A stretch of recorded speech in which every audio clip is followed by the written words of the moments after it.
Oh, yeah! We're live! And there's no one watching! Why is that? That's my new line. It's my new line from here on out. And in that case, we're going to share this shit out. There's one person watching. We're going to share this shit out. Because I got a chat to moderate, and I got a shit ton of things to get off my chest right here. This is, of course, the Lightning Flash update. The greatest wrestling analytical show in the world. You got 2 people watching. Please hit the like button. 3 people watching. Please hit the like button. I'm going to share this shit out. And I'm going to promote it and promote it and promote it. Here we go. So, let's start promoting. Let us start promoting. We need to get at least 10 people in here, just so you know. So I'm going to need some assistance. Matt Moody! Matt Moody, how you doing, brother? Of course, we got Danielle in here. Hit the like button, people. Hit the like button. Matt Moody, I'm glad you could join. I thought you would have been at work, bro. I thought you would have been at work, but apparently you're coming here. You're coming here to chill with your boy. You're coming here to chill with DJ Storms on a Saturday, you know. Come here to chill with the DJ Storms on a Saturday. We just sending a couple people these direct messages, letting them know that I'm live, and I am. You have the weekend off. Now that's what I'm talking about, Matt. You got the weekend off. Danielle, thank you for sharing. So Matt's got the weekend off. What's going on? Willow Galaxy, please hit that like button when you come in, because we got a lot to talk about. We got a lot to talk about here on the LFU. Plenty of things to go over here. Plenty of news, rumors, and reports to go over. But we need some more people watching. We need a lot more people watching than just this. We need a lot more people than 3.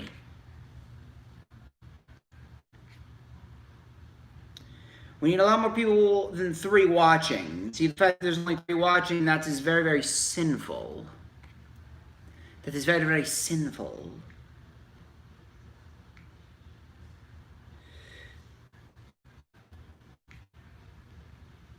How you doing?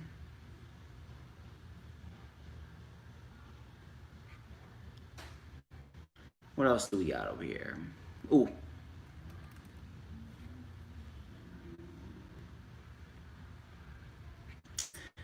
Sending out to as many people as possible here.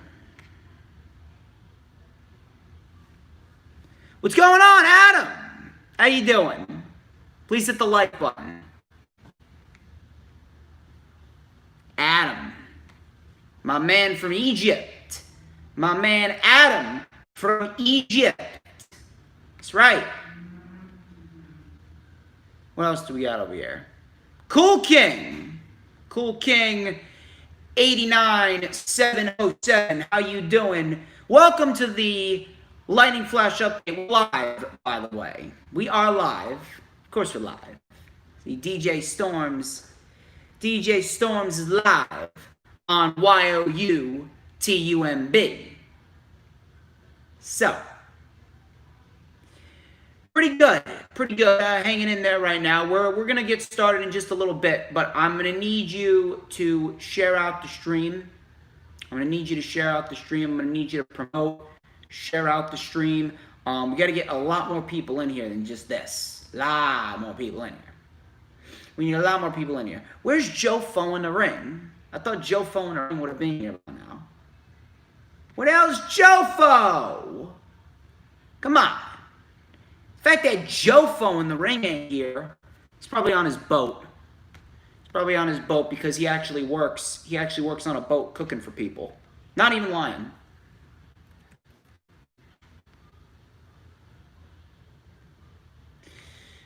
couple more people we need to share this out to.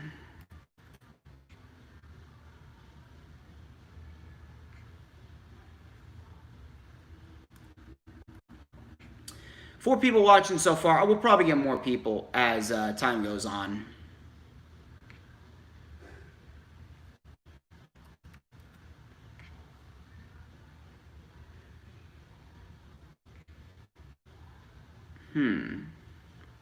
Couple more people and then we'll get started.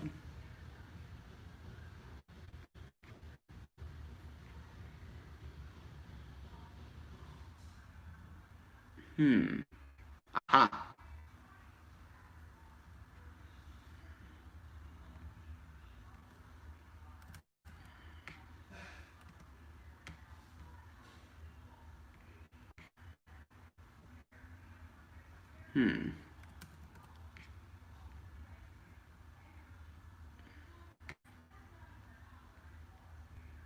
See what we got over here. There we go. All right, that should be enough for now. That should be enough for now. I think we can get started.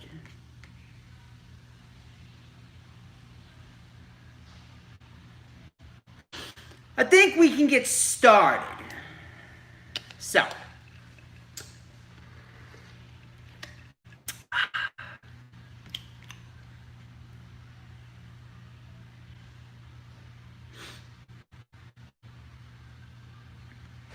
Oh, you shared? Yeah, you know. Hey, Cameron Johnson. Cameron Johnson and Johnson. How you doing? I know that my girl Danielle, she shared out. Yep, Danielle. My girl Danielle shared out the stream. Exactly, hit the like button. Gotta hit that like button. If you aren't hitting the like button, then I don't know what you are doing, okay? It is ridiculous that you aren't hitting the like button when you are coming in.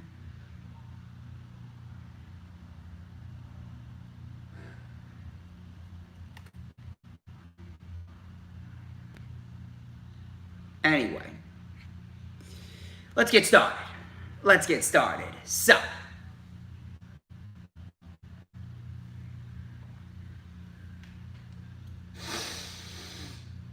ladies and gentlemen, I am the one and only DJ Storms, and I would like to welcome each and every single one of you back here to the channel on YouTube.com. As of course, you already know who I am, Mr.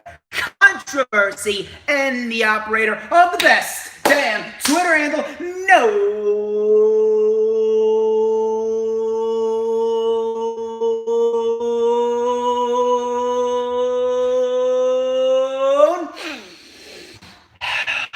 Wait for it.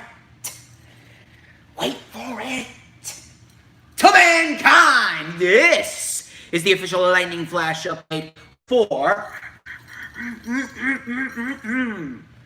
Saturday, October 24th, 2020, as we sit just 24 hours away from Hell in a Cell 2020 pay-per-view. A little break last Saturday was taken, of course, funniest guy on the planet. Anyway,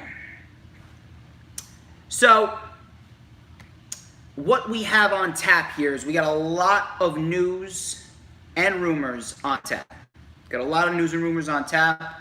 We have a lot of weekly show material to dissect. Adam already knows what's up.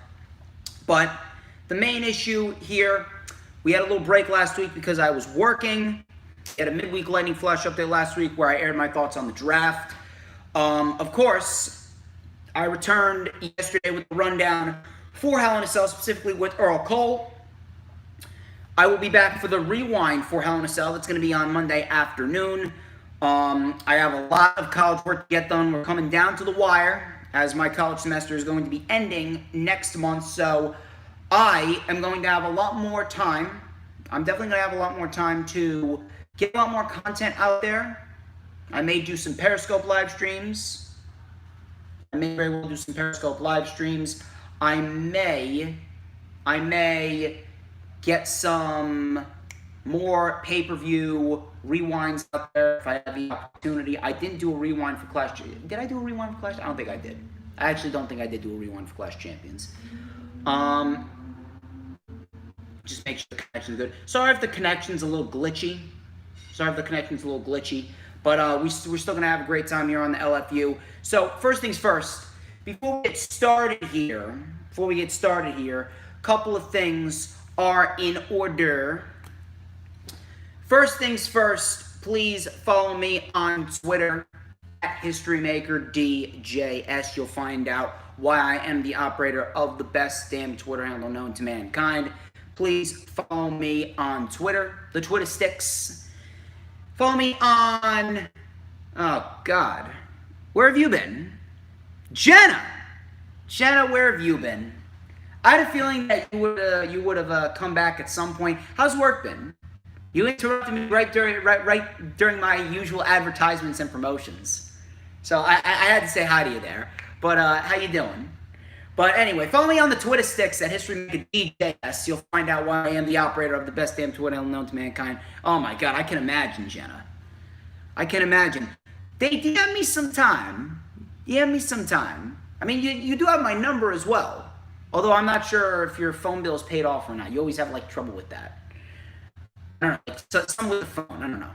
But regardless of that, back to my normal spiel that I was doing. Follow me on Instagram, Periscope. Jenna screwed me up. Follow me on Instagram and Periscope at the DJ Storms. I may be doing some more Periscope live streams as of lately. You got a new number. Okay, good. Send it to me on Twitter. Anyway, add me on Facebook. For collaborations and business inquiries, please send me an email. My email is stormstakeover@gmail.com. Like the official DJ Storms business page, and I may just send you an invite to join the official DJ Storms Posse group on Facebook. That is, I will place all the links in the description after the stream is over. If you missed the rundown for WWE Hell in a Cell 2020 with Earl Cole, I will place the link in the description afterwards. Me and Earl Cole dissected all the reported matches going down at Hell in a Cell. We dissected what matches could possibly be confirmed for the show and where both of the winners and the losers will go after Hell in a Cell pay-per-view is over. Earl Cole's fantastic. I'm not sure if he's going to join the chat. He'll probably join the chat at some point. I know Earl Cole's always watching. But go check that out. The link will be in the description after the stream is over. If you haven't already done so, we got 7 people watching and only 5 thumbs up. You see, that is not acceptable. You got to hit the thumbs up when you come in because I need to get at least to 20 thumbs up. That's like my goal here. And there you go. Now we got 6 thumbs up. So when you come in, you got to hit that thumbs up. And when you hit the thumbs up, obviously you got to spark up the conversation. I will be checking the chat after every single section. After every weekly show review, I'll be checking the chat after every news, rumor, and report that we dissect. But please keep the chat booming. Business is booming for the DJ Storms brand, and the chat needs to be booming for the DJ Storms brand. So please keep the chat going. You can talk amongst yourselves. You can laugh at my intro. You can admire this.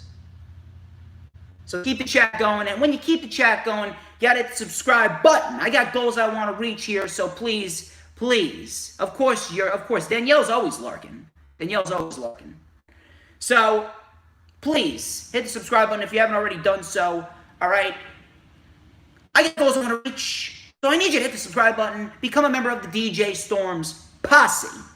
Please hit that subscribe button. And when you hit that subscribe button, you got to hit the notifications bell with a huge coup de grace. That way you will know whenever I pop up on YouTube. Because whenever I pop up on YouTube, it is the best time to be on YouTube. It's the only time you're going to get to see this glorious sideburn shin strap combination and this beautiful mustache right here.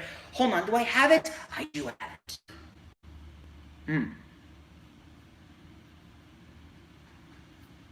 Everybody wants a piece of the Storms Meister. You know that.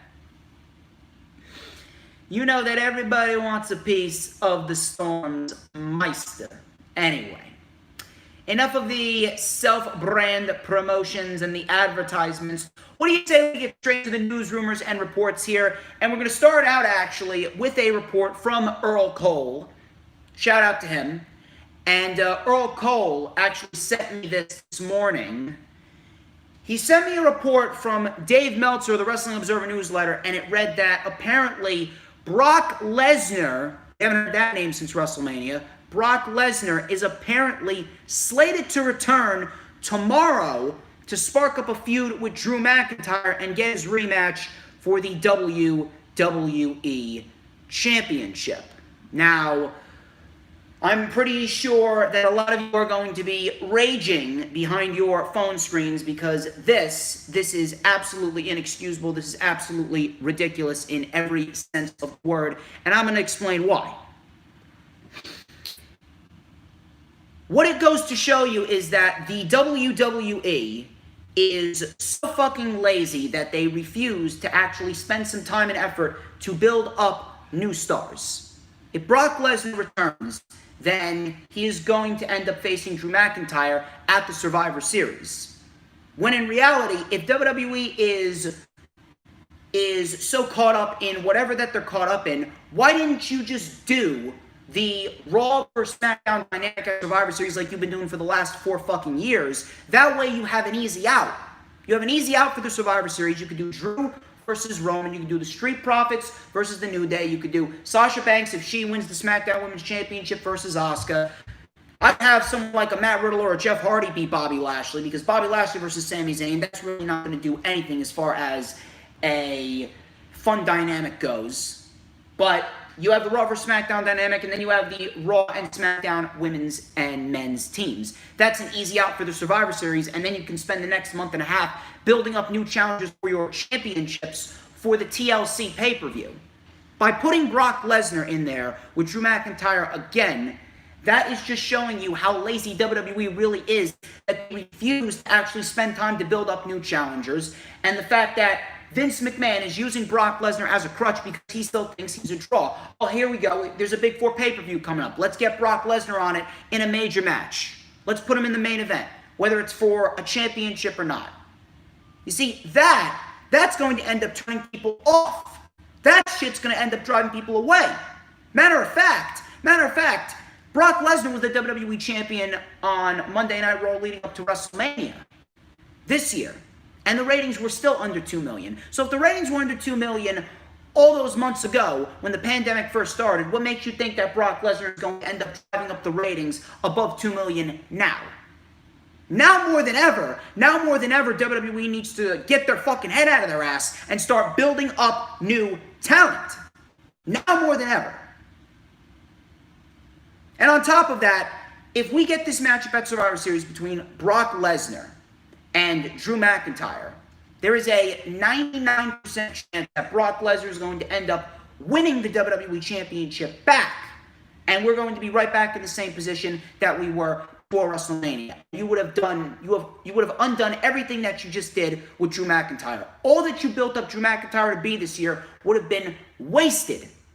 Completely wasted. So, what's the fucking point? What's the fucking point? You really think that Brock Lesnar's going to do shit? He's not. He's not going to do anything. Matter of fact, Brock Lesnar's going to end up driving people away if he is the WWE champion again. And I don't trust WWE to do the right thing and actually give Drew McIntyre another win over Brock Lesnar. So much so that I would much rather see Randy Orton take the WWE championship off of Drew McIntyre than Brock Lesnar. At least inside Hell in a Cell, it could be used to protect Drew McIntyre in a sense. You could use the experience factor of Randy Orton as the reason why Drew McIntyre lost the WWE Championship to Randy Orton. The Hell in a Cell structure, because Drew McIntyre has never been inside Hell in a Cell. So you could use the experience factor against Drew McIntyre, and you could have that be the reason why Drew McIntyre lost the WWE Championship, and it would have actually protected him. But if Drew McIntyre beat Brock Lesnar in 5 minutes, less than 5 minutes at WrestleMania, who's to say he can't do it again? And if he doesn't do it again, that is going to end up erasing everything that you built up Drew McIntyre to be, and Drew McIntyre is going to be completely fucking ruined. So I don't understand why you would go forth with Brock Lesnar versus Drew McIntyre at Survivor Series. And if they do, I don't even understand why. I don't even understand why you would even entertain the idea of Brock Lesnar winning. He's not a draw anymore. If the ratings weren't above 2 million when he was the WWE champion earlier this year, then they're not going to be above 2 million this time around. It's not the pandemic anymore. It's the fact that the WWE product on both Raw and SmackDown sucks balls.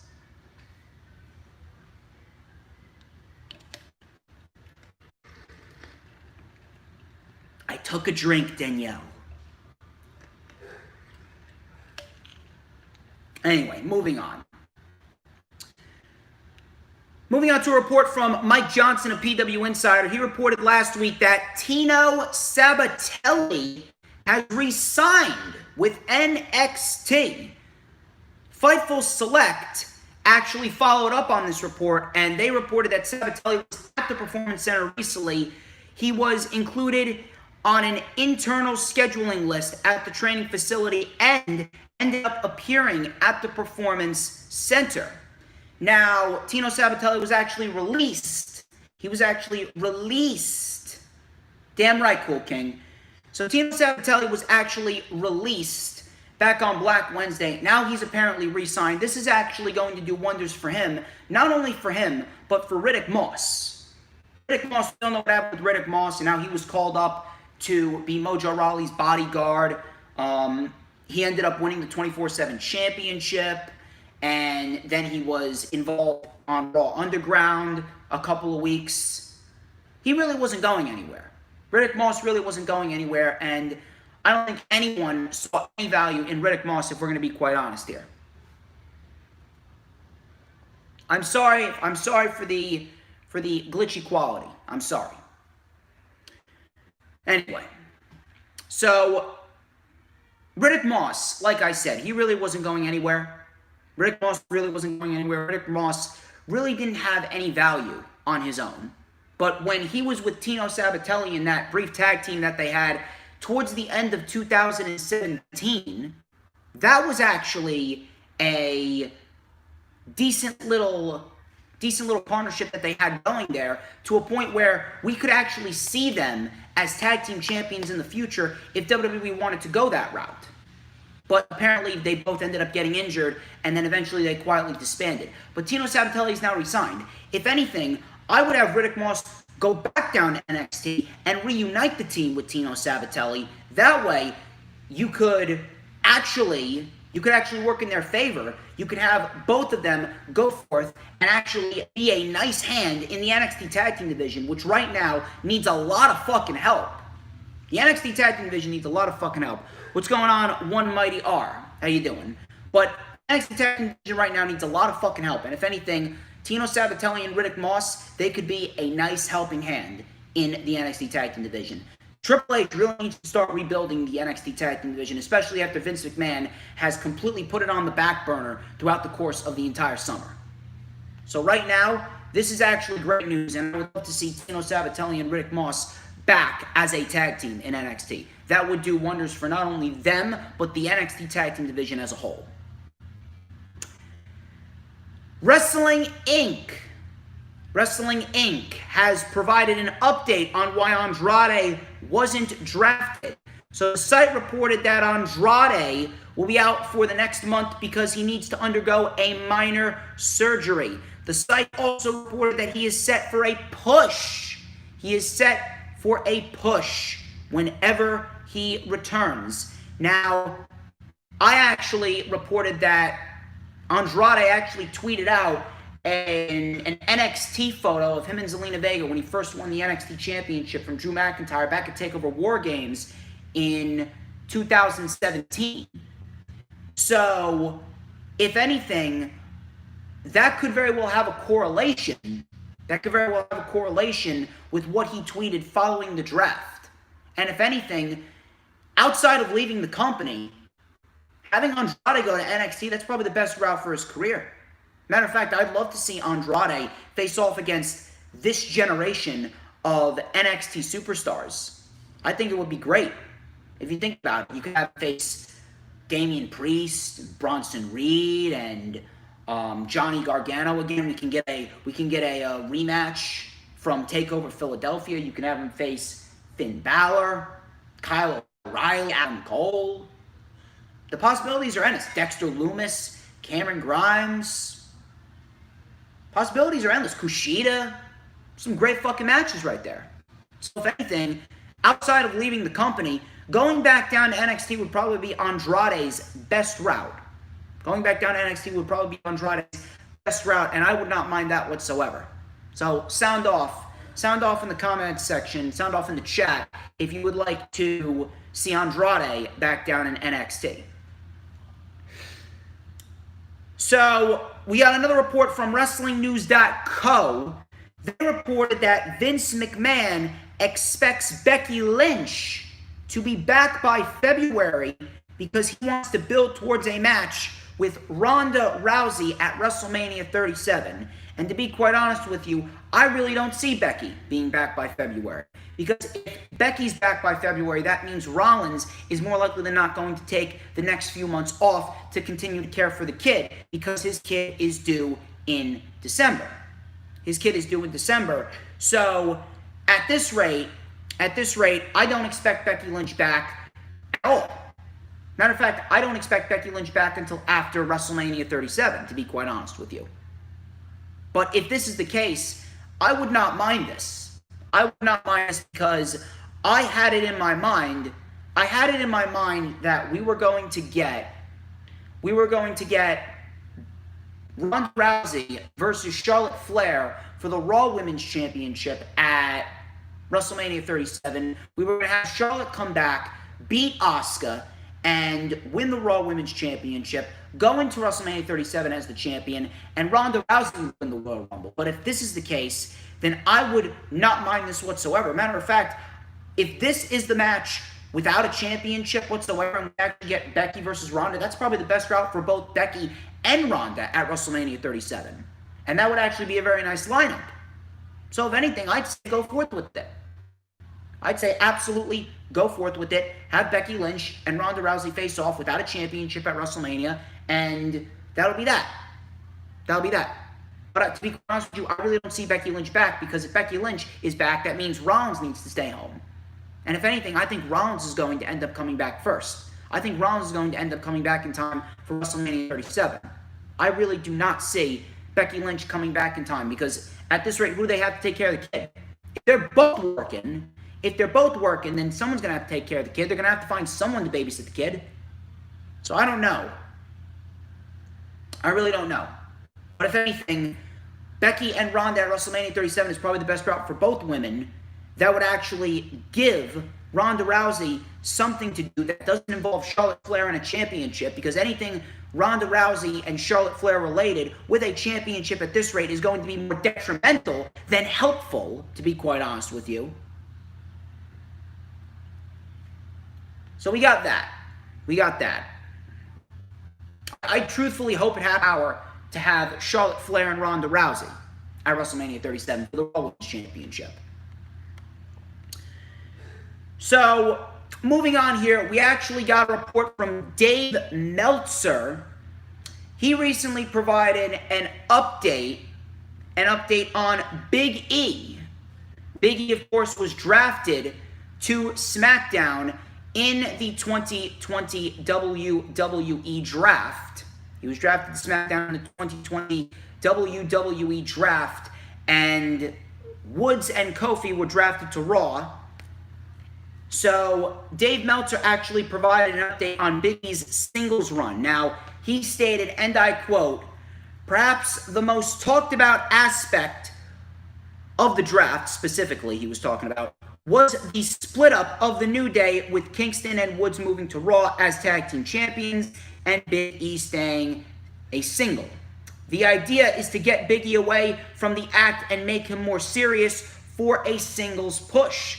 Historically, WWE has broken up tag team acts in the draft before. While there are exceptions, most of the time they find out the combination of parts was more effective than the parts individually. End quote. Now, normally, most of the time, I would agree with the fact that WWE breaks up tag teams for the sake of breaking up tag teams, and they really don't understand what tag team wrestling is all about, and they just break up tag teams for the sake of breaking up tag teams, and they don't end up going anywhere. Like the Vaudevillains, they didn't go anywhere.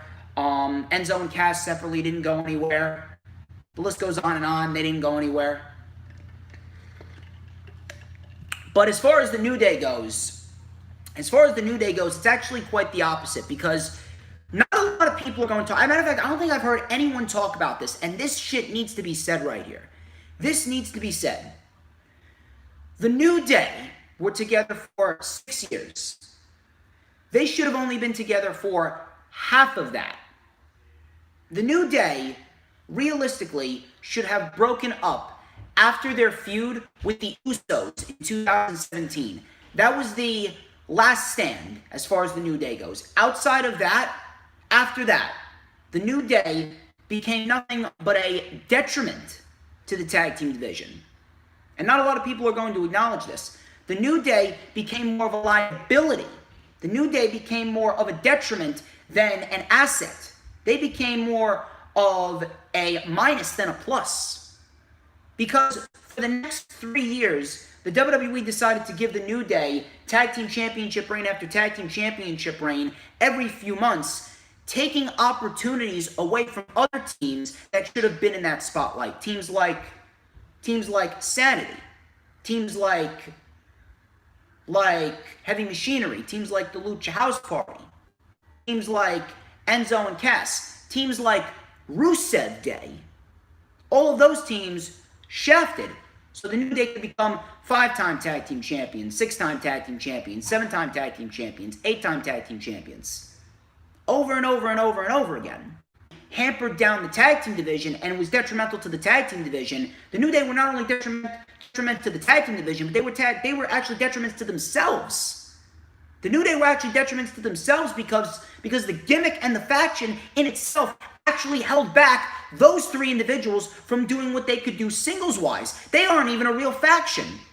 The New Day was pretty much placed together as a faction because WWE didn't have anything for them, and it ended up turning into something great.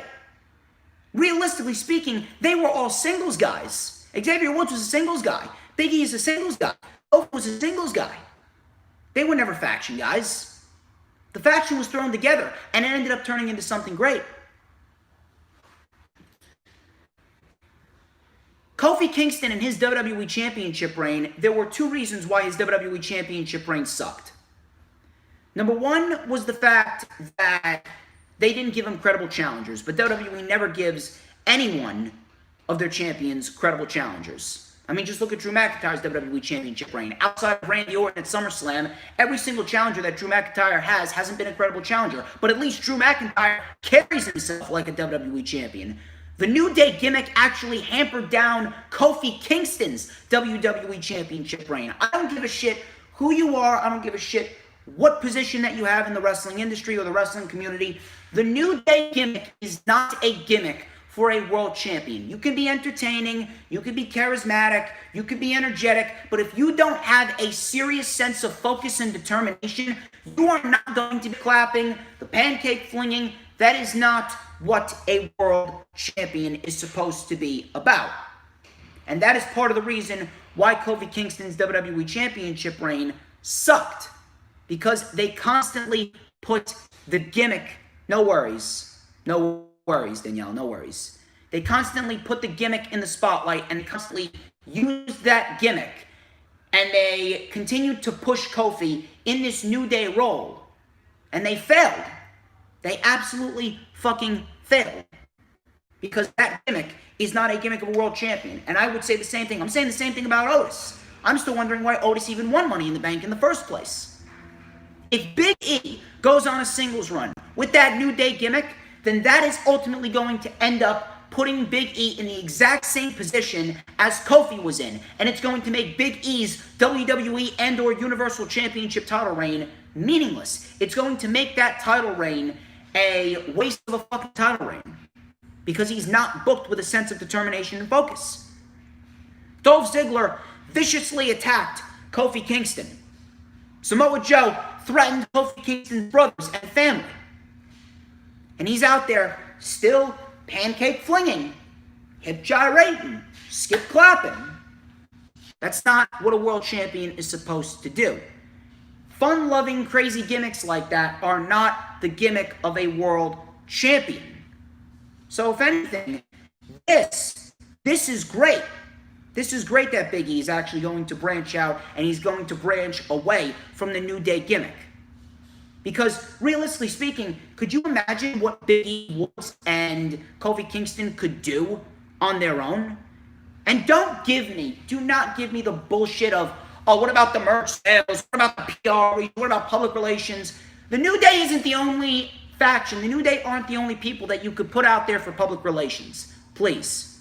The New Day is not the only group. They're not the only people that sell a lot of merch. You have how many people employed on your roster and you can't book and build up someone to get to that position to which people want to buy as much merch of theirs as possible? Do not even use the merch and the PR reasons as an excuse for the New Day staying together. That means absolutely fucking nothing. Means absolutely nothing in the long run because WWE could easily put anyone in that position. The problem is that they're lazy and they don't want to build up anyone to get to that position where everyone wants to buy their merch and everyone wants to go out and meet them for PR reasons. Can you imagine if we got the underdog Kofi Kingston from 2010, 2011 as WWE Champion? Imagine how much better off his WWE Championship reign would have been. Can you imagine Xavier Woods on his own? Maybe in the Cruiserweight division, putting on classics with Kushida and Swerve and Escobar. Those are classics waiting to happen. Big E, he has all the tools to be a main event player. But if he still has this New Day gimmick, he is on the same road as Kofi Kingston, and he's going to fall flat on his ass.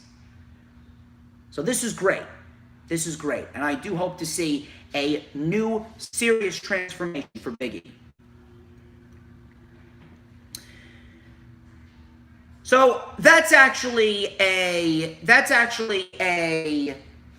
good report, but I actually have a pretty shitty report for you.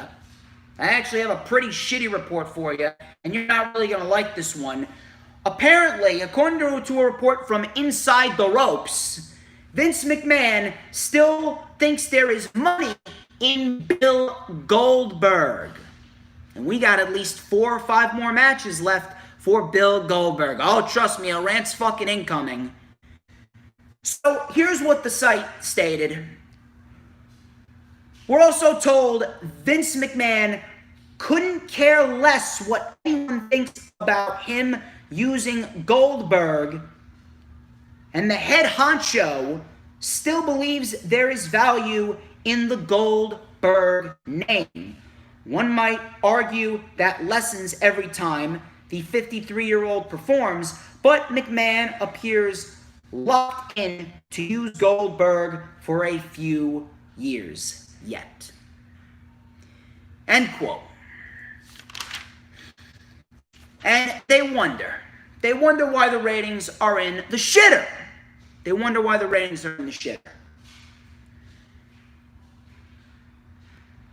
Goldberg defeated The Fiend for the Universal Championship, and The Fiend was better. The Fiend was absolutely killed. The Fiend absolutely never recovered from that loss at Super Showdown towards the end of February.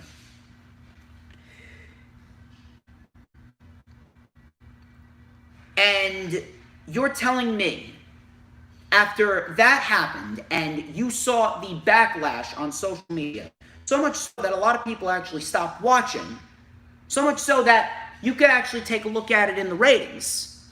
If Brock Lesnar as the WWE Champion didn't do anything, Goldberg as the Universal Champion didn't do anything, what makes you think Goldberg's going to do anything now? Are you telling me that we're really supposed to get Goldberg and Roman Reigns down the line? If that's the case, then this Roman Reigns heel turn is pretty much on its road to failure if you feed him Goldberg. I don't even know where to begin. I really don't even know where to begin. The fact that Vince McMahon still thinks that there is money in a 53-year-old Goldberg just shows you that he fails at realizing what the actual problems are at hand. He refuses to embrace the future. He refuses to actually spend time and build up new stars. He refuses to do anything that is right. All he cares about is driving up the ratings in the quickest way possible, because he thinks that if he puts Goldberg out there or he puts someone like Lesnar out there, then the ratings are magically going to jet up. Because of course, like I said months ago, Vince McMahon is the second coming of fucking Veruca from Willy Wonka and the Chocolate Factory. I want an Oompa Loompa now. I want the ratings up now. I don't care how. I want it now.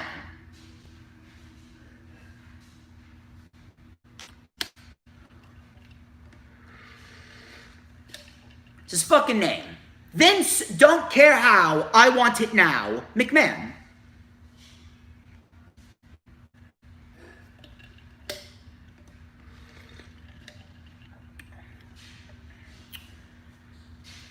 I don't really know what else I can say about that. To be quite honest with you, nothing that I say will be any different from anyone else who has already ranted on this. Same thing with Monday Night Raw.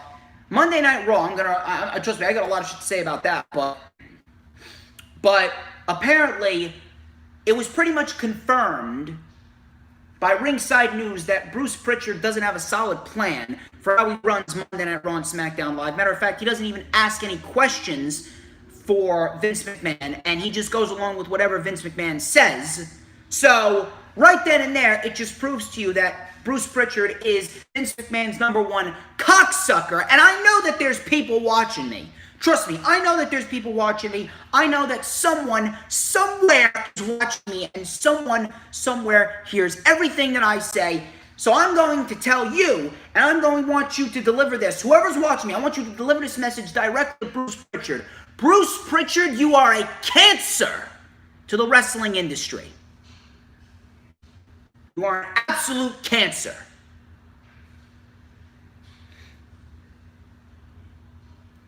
Unbelievable. I'm fucking pissed.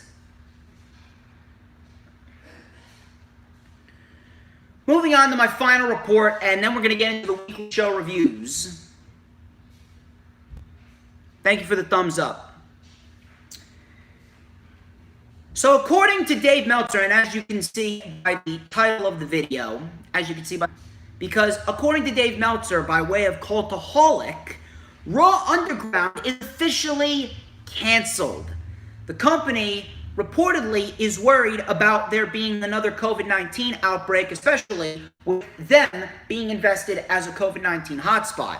They have decided to keep the NXT and main roster superstars separated. Ladies and gentlemen, 8 weeks and it was gone. Further proving that Raw Underground was never going to succeed. Never. Raw Underground was never going to succeed. Raw Underground was a complete waste of time. It got nobody over. It actually made people look bad. You have Dolph Ziggler winning matches in Raw Underground, yet he can't get one single fucking win in an actual wrestling ring. You had Eric losing. Every other week on Raw Underground because of a poke to the eye from Dolph Ziggler.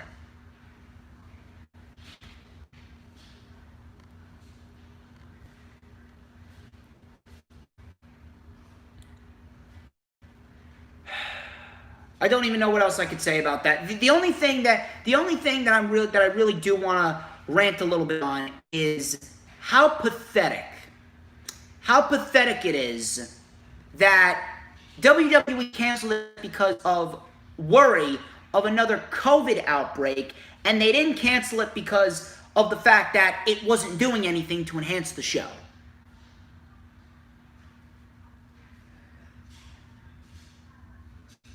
So I don't know what their plan is, but at this rate, I hope. I think that's you, Danielle.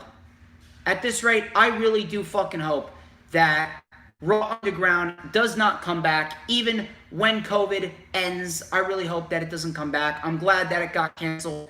It should stay canceled. It should never, ever, ever come back. Never. In fact, that Danielle, you're the only one watching right now. Danielle's the only one watching. That's actually pretty piss poor. That's pretty piss poor. Everyone left. Why? Because DJ Storms. Because DJ Storms is too vulgar. Oh, you damn right I'm vulgar.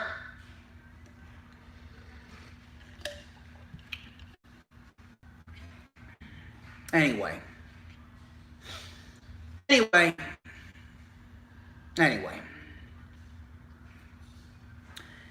So we're going to move on to the weekly show reviews, and you are going to want to stick around for the weekly show reviews because I got a lot of shit to say on the weekly show reviews. So, Raw sucked. We all know it sucked. There was not one single positive thing outside of a decent match with Kofi Kingston and Sheamus on Monday Night Raw. So Alexa Bliss kicked off the show. She was in the ring. She said, Monday Night Raw, he's here. Let him in. So the lights go out, and The Fiend makes his way to the ring. And this was actually pretty cool right here. We had Alexa Bliss standing in the middle of the ring, completely unfazed, and The Fiend put his hands out as if he was Jesus Christ. So that was actually a pretty nice visual. That was actually a very nice visual right there. We then had The Fiend taking Bliss's hand. He held Bliss's hand, and Retribution.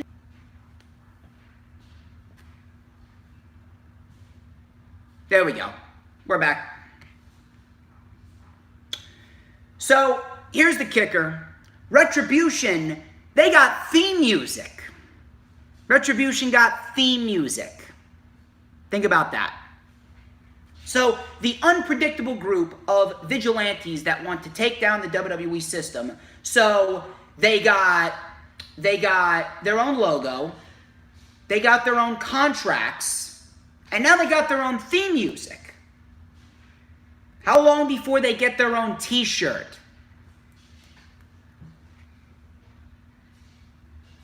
Unbelievable. It's absolutely unbelievable. How many more logic gaps can you get with Retribution? How many fucking more? So they made their way to the ring, and they surrounded The Fiend and Bliss. They were unfazed. The lights went out, lights came back on, and The Fiend and Bliss were gone. And then out of nowhere, the Hurt Business made their way to the ring, and a big brawl broke out. Alexander with a tope onto Retribution, going into commercial, and that was the start to Monday Night Raw.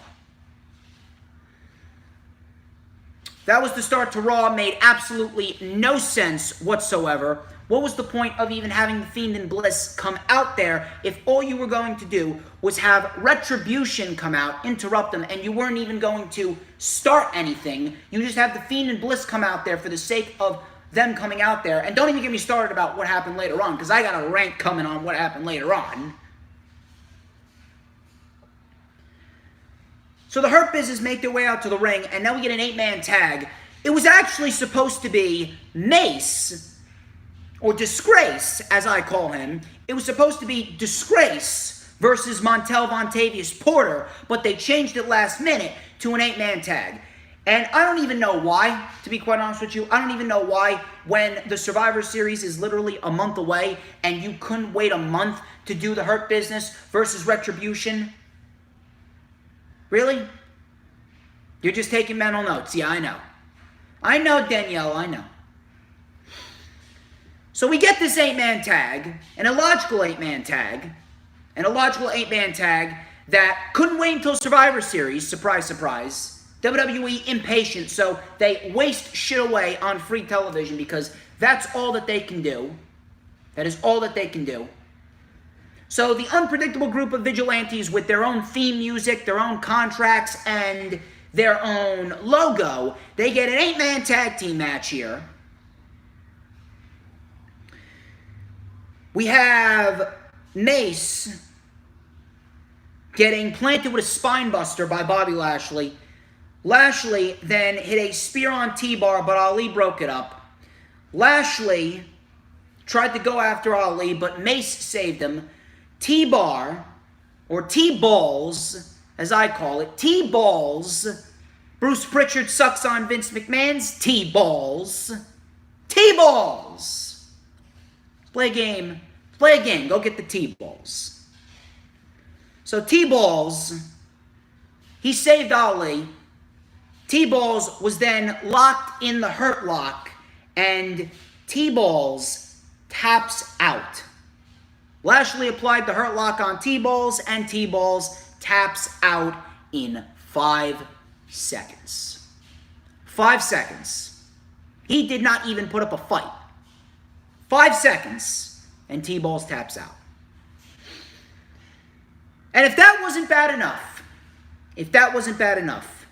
the lights go out, lights come back on, and the Fiend is on the apron. The Fiend is on the apron, and the Fiend takes out the entire group of Retribution. He takes out Applejack. He takes out Kangaroo Jack. He delivers a Uranagi to Disgrace on the announce table, which didn't break. He goes after Mustafa Ali. T-Balls saved him, but T-Balls ended up on the receiving end of a mandible claw and a Sister Abigail. Alexa Bliss then came up on the screen. She said, "Let him in," and they go to another commercial break. And that was it. That was it. The 0.000000001% of credibility that Retribution had is officially dead. It's gone. It is gone, never to be seen again. Retribution is dead, buried. And if that wasn't bad enough, you had one man, one singular man, completely dismantle Retribution. Completely dismantle them. I'm telling you, I cannot help but feel so fucking bad for Mustafa Ali. This guy legitimately cannot catch a fucking break. This guy legitimately cannot catch a fucking break. He got injured on the road to WrestleMania 35 when he was supposed to be in the WWE Championship title picture fighting Daniel Bryan. He was supposed to win Money in the Bank, but they shafted him to give it to Brock Lesnar. He was supposed to get an Intercontinental Championship match against Shinsuke Nakamura at SummerSlam, and they canceled that. Then he was taken off of television for the first 7 months of 2020, only to return, and within 2 weeks, he taps out to Bobby Lashley, and then he gets eliminated in a 6-man elimination tag team match in 90 seconds. And then he's revealed as the leader of Retribution, and everyone's jumping for joy. Oh my God, Mustafa Ali's got a prominent role on WWE television. This is going to be great. I am so fucking happy for Mustafa Ali. And they lose. They lose with T-Balls tapping out in 5 seconds, and he's on the receiving end of an attack by the Fiend. Mustafa Ali, I don't think I've ever seen this big of a mistreatment of a WWE superstar since Dolph Ziggler. I don't think I've ever seen anyone who's been so disrespected, undervalued, and overlooked like Mustafa Ali since Dolph Ziggler.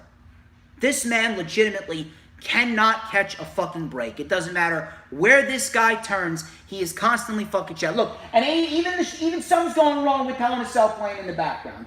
Even something's going wrong with Hell in a Cell playing in the background because they even know that Mustafa Ali is absolutely fucking buried. And he's never going to recover. At this rate, I'm still wondering when Mustafa Ali's contract is up so he can leave. Work!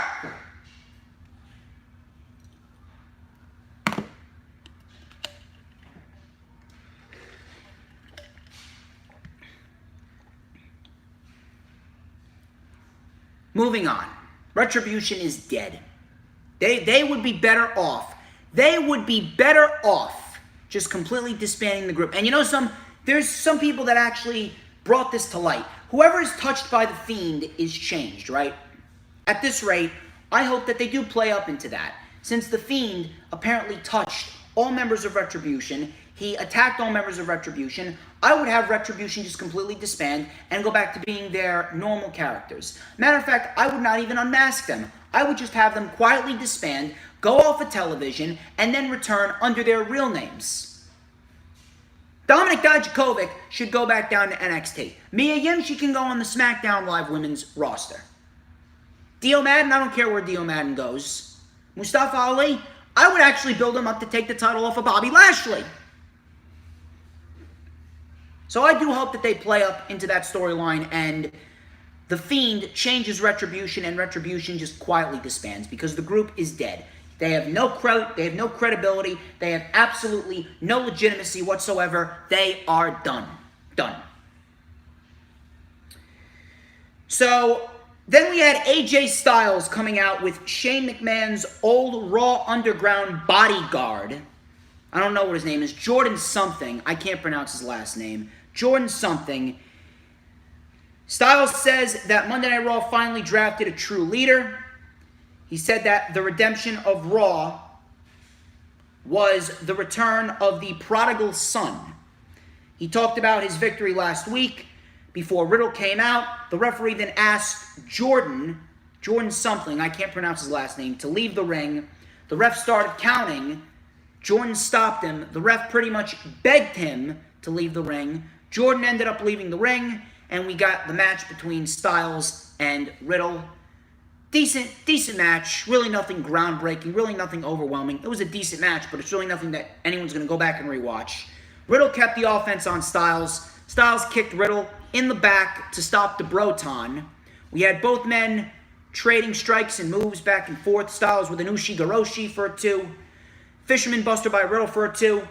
Both men then crashed hard. Styles' bodyguard then approached Riddle and he made a fist as if he was going to punch Matt Riddle. Riddle was frozen in fear, pretty much mesmerized. He slid back into the ring. Styles caught him with a knee, and a Styles clash earns Styles the victory. And that was that.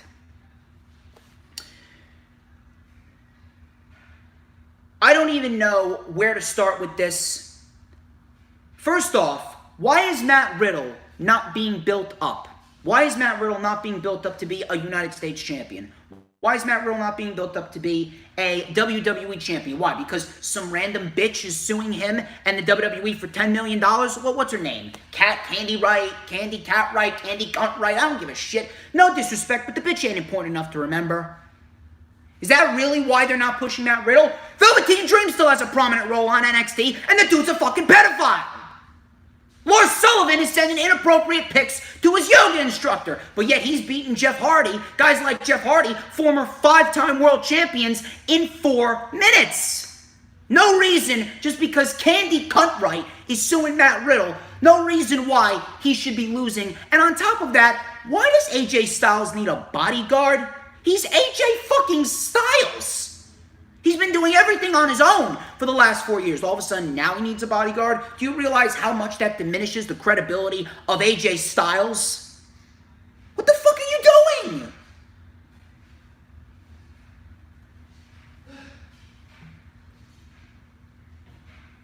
Matt Riddle should not be losing. He should be built up to take the U.S. title off of Bobby Lashley. No reason why Velveteen Dream and Lars Sullivan can do what they did and Matt Riddle is not winning matches, but they are actually still in prominent roles. It is fucking ridiculous. Do not give me the excuse. And on top of that, whoever this bitch is, Candy Cunt-Right, whatever her name is, suing the WWE is pretty much a lost cause. Just so you know. You're really going to beat Vince McMahon in a court of law? Vince McMahon's diapers, Vince McMahon's adult diapers are worth more than your life. Vince McMahon's piss is worth more than everything that I own. But you're going to beat the WWE in a court of law? Yes, sure.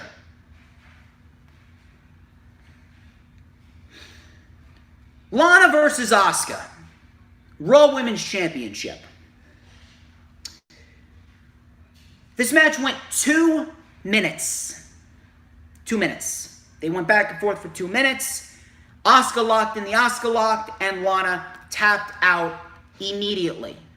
Lana tapped out immediately. And here's something. Here's something right here.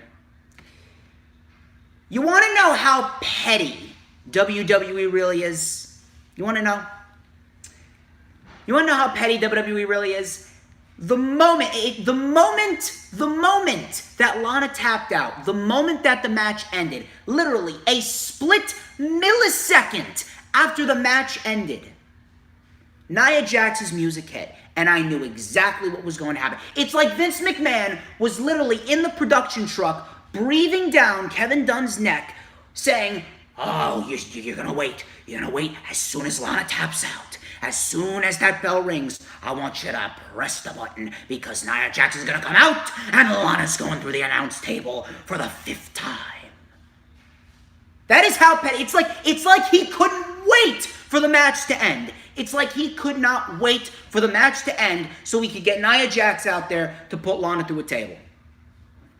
2 minutes, the match ends, Lana taps out in 2 minutes to Asuka, and the split millisecond afterwards, Nia Jax's music hits, Baszler and Jax come out, they blindside Asuka, and Baszler, literally, like a lamb being led to slaughter, feeds Lana to Nia Jax.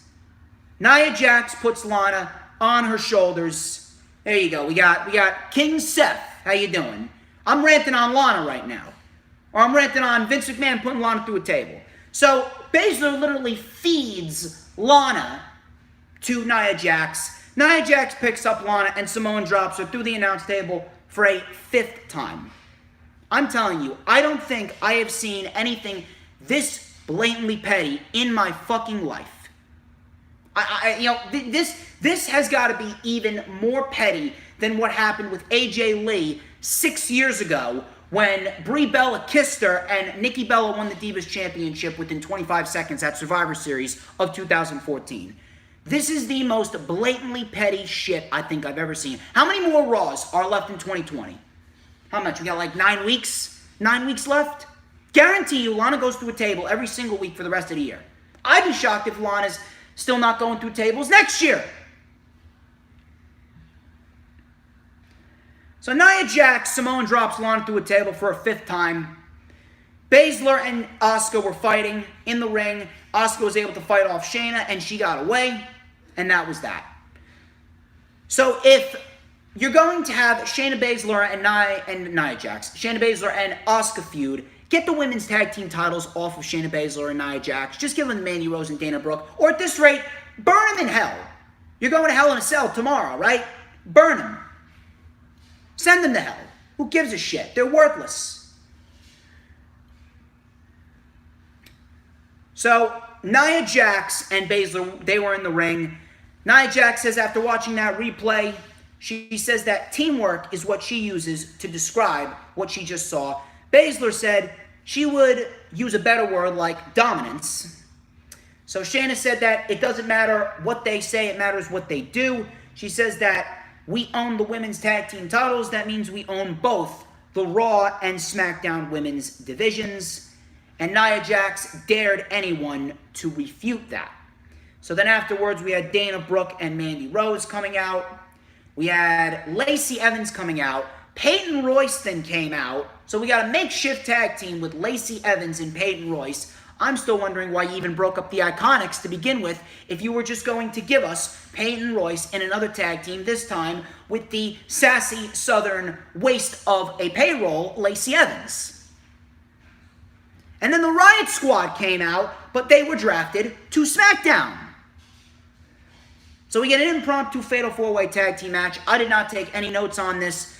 All we get is a Samoan drop by Nia Jax to Lacey Evans, and Jax and Baszler win the match.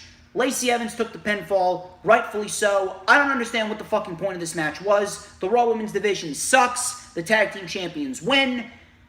Lacey Evans and Peyton Royce are apparently in a tag team, and the brand split means nothing because the Riot Squad showed up on Monday Night Raw and they got drafted to SmackDown.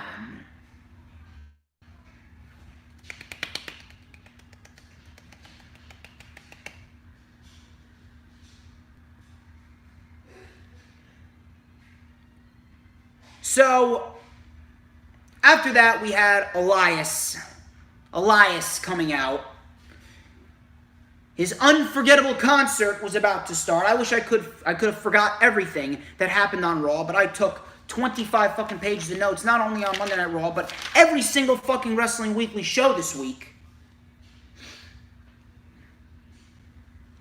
His unforgettable concert was about to start. So he plugged his new album coming out next week. He plays Amen, which was actually pretty good. I'm not going to lie. The guy's musically talented. The guy can play. It was actually a decent performance. He then sang Lead Me Home. He said thank you and good night. Decent songs, not going to lie. He's good at what he does. He's musically talented. Not going to discredit him there. He said that, you want an encore? Okay, fine, he'll do another song. So then some dude in a hoodie did a crazy guitar solo. He says that he didn't ask for him to be a hot shot, did Elias. So then afterwards we had Jeff Hardy being revealed as the guy. He says he didn't hit Elias with the car, and that was pretty much that. The storyline's a waste of time. The storyline doesn't make any sense. I don't give a shit. And apparently we're getting this match at Hell in a Cell. Great. Kofi Kingston versus Sheamus.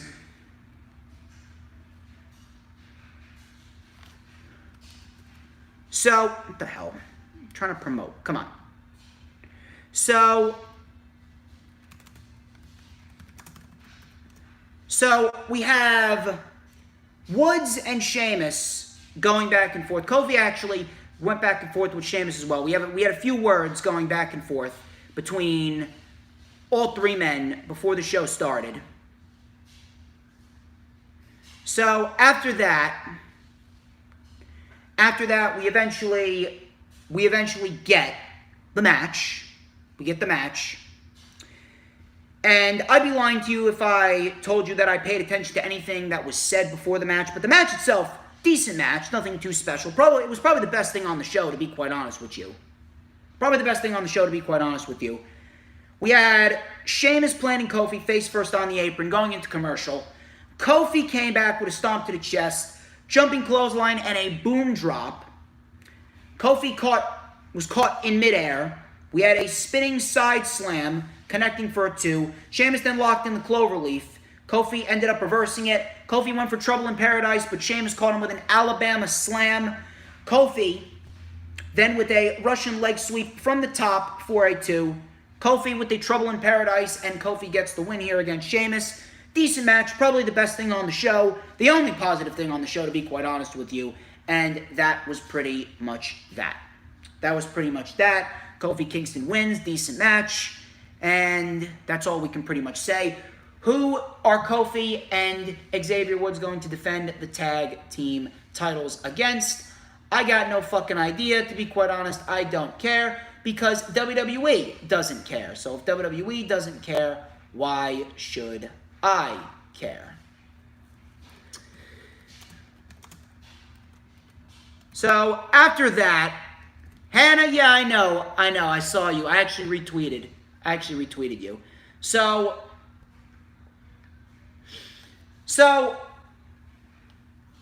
we had Mustafa Ali in the back with Retribution, or as Adam, my friend Adam calls it, Failurebution. Mustafa Ali was in the back. He said that he can create chaos with a phone, a laptop. He said he watched all of these spineless superstars backstab each other just to get ahead. You know that hacker on SmackDown a few months ago? Yeah, that was me. He said he wanted to expose WWE, and if anyone tries to stop the truth, we will shut you down. So, WWE right here just proved themselves to be completely clueless, and they did shit completely fucking backwards. How was anyone supposed to take Mustafa Ali and anything that he just said seriously? How was anyone supposed to take anything with Retribution seriously after what just happened not even 2 hours ago? With T-Balls tapping out. He tapped. T-Balls tapped out. Disgrace. got Uranagi onto the announce table. Applejack got taken out by the Fiend. T-Balls then got Sister Abigail, and Mustafa Ali was on the receiving end of getting the same fate as T-Balls before T-Balls saved him. How is anyone supposed to take anything that Mustafa Ali said here seriously after what happened not even 2 hours before this segment? Didn't really think about that, did you, Vince and Brother Love?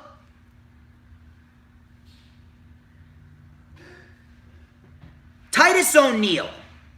He was in the back and he approached the Hurt Business. He said he wanted to work with them, but he ended up getting beat up. I actually wish that Titus would have joined the Hurt Business. It actually would have given him something to do.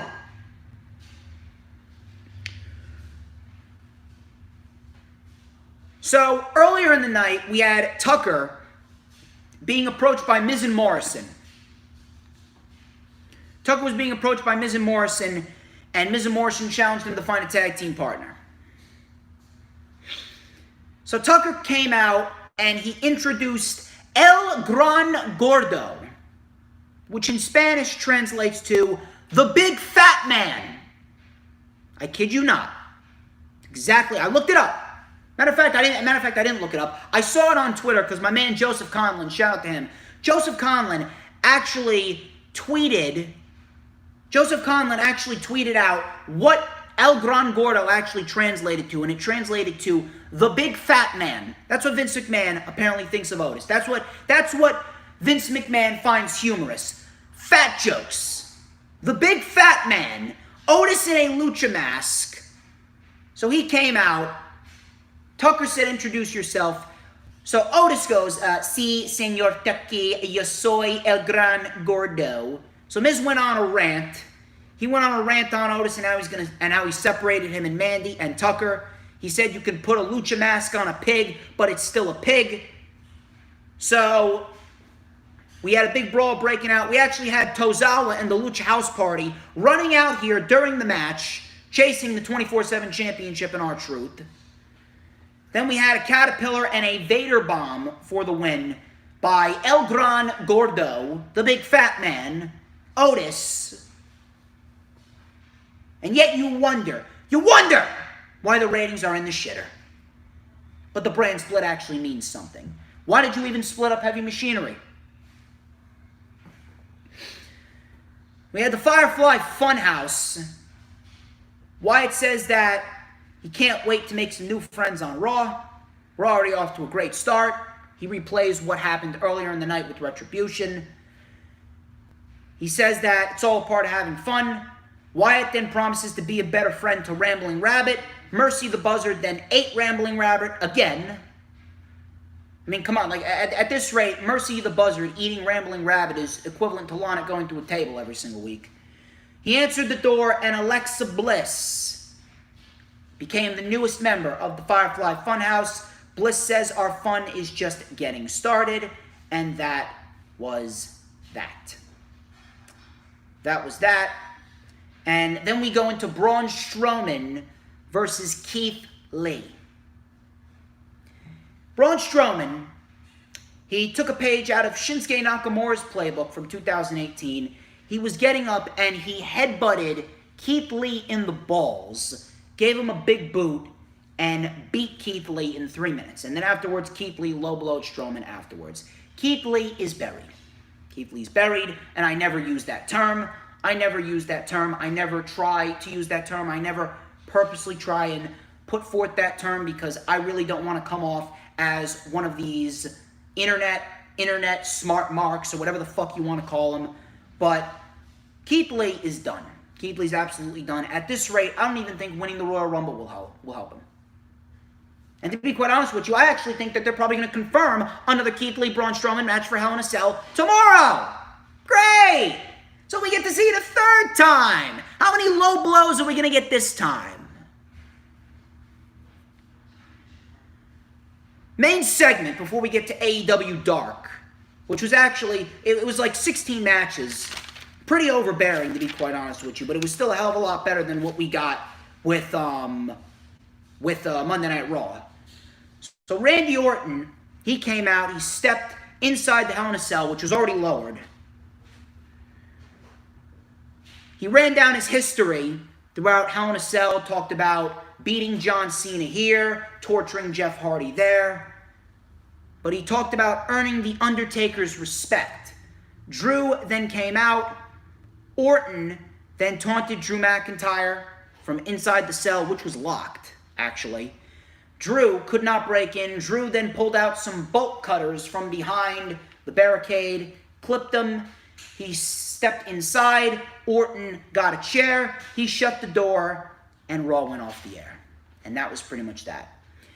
Like I said, at this rate, I don't even give a shit who wins. I prefer Drew, but I would much rather just this feud be over with after Hell in a Cell is over.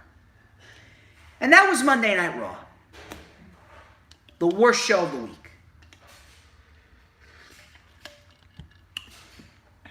Let's check the chat before we move on. Danielle wants to give me a hug. I wish she could. Oh yeah, trust me, Adam, I didn't forget. Cedric Alexander single-handedly took them all out with a tope.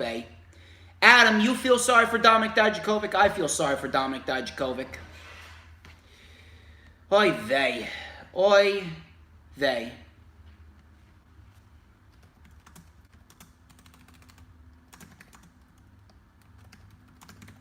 So, AEW Dark.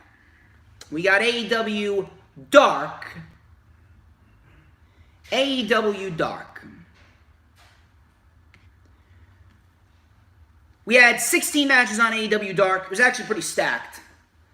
We had some decent matches here and there. A lot of them were just enhancement matches. But we started off with Shawn Spears versus Christopher Daniels. Fairly decent match right here. Nothing too special. Spears has been on a winning streak as of lately. I can definitely see Spears versus Scorpio Sky on the buy-in pre-show, which would actually be a nice pre-show match for Full Gear. I think those two would put on a very nice match. So, Spears took over control with a neck breaker on the floor. Daniels came back with a flatliner. Big STO takedown. Daniels with a nice crossbody for a 2. Spears then caught Daniels with the C4 for the win. And that was pretty much it. Nothing too special. Afterwards, Spears delivered a second C4. Tully gave him the steel slug, but Sky came out to help Daniels. And Spears ended up hitting one of the staff members with the steel slug to send a message to Scorpio Sky. I'm actually very interested to see what happens with Scorpio Sky and Shawn Spears. I think they could put on a very, very nice match. That's actually a future TNT Championship match. I don't really know what they're doing with Shawn Spears, but I believe Shawn Spears is doing his own thing away from AEW with his wrestling school, so as long as he's happy. So then we had Brandy Rhodes versus Kylan King. Really nothing special here. John Silver came out and he was campaigning to be on Brandy Rhodes' YouTube show, which is a shot of Brandy. Reynolds then came out to bring him backstage. Brandy won with the shot of Brandy punt kick. Who really gives a shit? I don't. Ricky Starks versus David Ali. Very, very basic match right here. Ricky Starks wins with the Rochambeau. And then he jumped on commentary. We had Scorpio Sky versus Fuego del Sol. Fuego del Sol actually is a wrestler that came from Mobile, Alabama. His real name, for his first wrestling name was actually Cage. So I'm actually very, very happy to see him getting more of a spotlight on AEW. So we had Scorpio Sky actually giving Fuego del Sol some decent offense here, not going to lie. So Fuego del Sol actually got some decent offense here. Nice pop-up drop kick. Very nice Fosby flop on Sky. Diving crossbody on Sky for a 2. We had a swift neck breaker by Del Sol for a 2. Del Sol then with an enziguri, but Sky caught him in midair, coming off the top with a Scorpion Death Lock for the win. And that was that. And then afterwards, Shawn Spears' music played, but he didn't come out. Obviously, still playing mind games with Scorpio Sky ahead of the eventual match that I believe is coming at the Full Gear buy-in pre-show. So, after that, we then had Aaron Solo, Bayley's husband, I believe, versus Luchasaurus. Standard match right here, choke slam and standing moonsault press for the win by Luchasaurus. We then had Brian Pillman Jr. and Griff Garrison versus The Butcher and The Blade. This was obviously an enhancement match leading up to The Butcher and The Blade's Fatal 4-Way Tag Team match on Dynamite the following night. So they isolated Pillman. Griff Garrison came in off the hot tag with a wheelbarrow facebuster to The Blade for a 2. Pillman then got taken out, and then we had a powerbomb neckbreaker combo, and The Butcher and The Blade win. We then had Penta El Cerro Miero versus QT Marshall. This was actually a very good match for only 8 minutes, and if you did not see this, you should definitely go check this one out. We had some swift back and forth from both men. We had Penta El Cerro M keeping QT at bay. QT actually came back with a very nice European uppercut before Pentagon came back with a diving stomp for a 2. QT with the QT special, Enziguri, a.k.a. the Neuralizer. We had a beautiful sling blade by Penta for a 2. Double punt kick, and both men are down.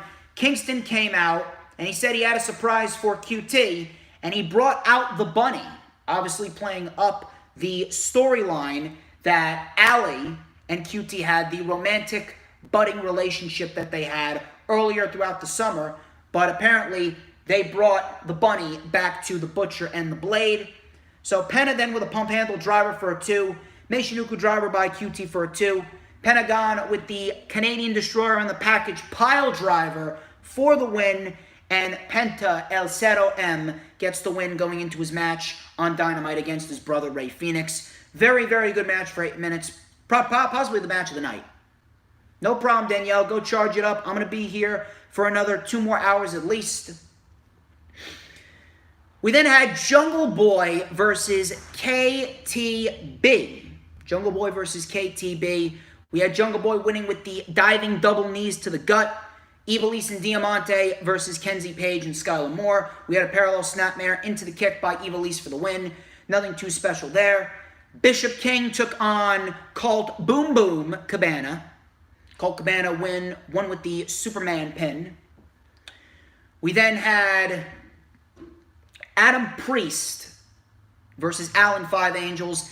Alan Angels was actually very aggressive in this one. We had a twisting Fisherman Buster and the Wing Snapper for the win. That was that. Frankie Kazarian and Jack Evans then squared off. Fairly decent match. Nothing too special in this one. We had Frankie Kazarian and Jack Evans going back and forth. We had a Northern Light suplex and a standing moonsault for a 2 by Jack Evans. Kazarian came back with a leg drop to Angelico, who actually got involved, and his shoes actually fell off, so he had a Terry Funk moment right there. We had a beautiful springboard leg drop to Evans for a 2. Standing corkscrew moonsault by Evans for a 2. Kazarian ended up hitting a reverse DDT. He reversed the Dragon Sleeper into the reverse DDT, and Kazarian gets the win. You're damn right, Stevie. Frankie Kazarian is great. I love what Frankie Kazarian brings to the table. So Frankie Kazarian gets the win here, and then afterwards, Angelico attacked, and Christopher Daniels came out to save Kazarian, and I'm assuming that that's going to lead to a tag team match on AEW Dark next week.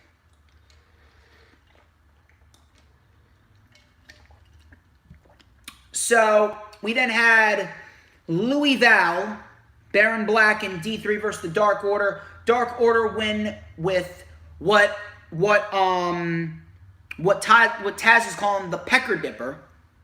I'm not bullshitting you. Taz literally called it the Pecker Dipper. It was like a modified seesaw. Nxt Uk driver. It's a modified seesaw choke bomb, something like that. Or a crucifix bomb. Modified choke slam bomb. Frankie has at least like 10 more years left. He's in great shape. We then had Wardlow versus Vinnie Pacifico. Very, very standard match right here for Wardlow. Vinnie Pacifico, I actually talked to Vinnie Pacifico. I met him over a year ago. He's a great guy. Wardlow won here with the draping knee strike, and Wardlow wins via TKO. Wardlow ended up hitting the F10 after the match, and Wardlow goes into his match with Jungle Boy on Dynamite. Matt Seidel versus Sean Dean. Seidel worked on the left knee of Dean. Seidel with the Fisherman Buster, but Dean was able to kick out. Dean came back with a drop kick and a Tiger Bomb. Seidel kicked out at 1. We had a punt knee strike for a 2. Big roundhouse kick and a modified Russian leg sweep into the kneeling Cobra clutch. And Matt Seidel wins. Rey Fenix versus Sonny Kiss. This match was garbage. Sonny Kiss is garbage. Rey Fenix took advantage, and Rey Fenix won with the spin-out Muscle Buster driver, and that was AEW Dark for you. Seidel, I have a feeling he'll definitely get on the main show sooner rather than later. Don't worry about that, Stevie. Do not worry about that, Stevie. So, then we had AEW Dynamite. Very standard AEW Dark. Nothing too special, to be quite honest with you. The overbearing amounts of matches on AEW Dark, they really need to chill. Keep it to 7 matches at most. The more matches, the less of an impact AEW Dark really has. Too many standard enhancement matches, to be quite honest with you. So, AEW Dynamite was actually excellent. This was actually the best show of the week. AEW Dynamite was excellent. Excellent stuff right here. We had Wardlow versus Jungle Boy in the first round world title eliminator match.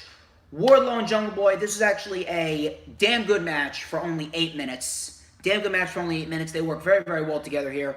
We had Wardlow power bombing Jungle Boy into the post, and it's a squared off post, so those motherfuckers hurt.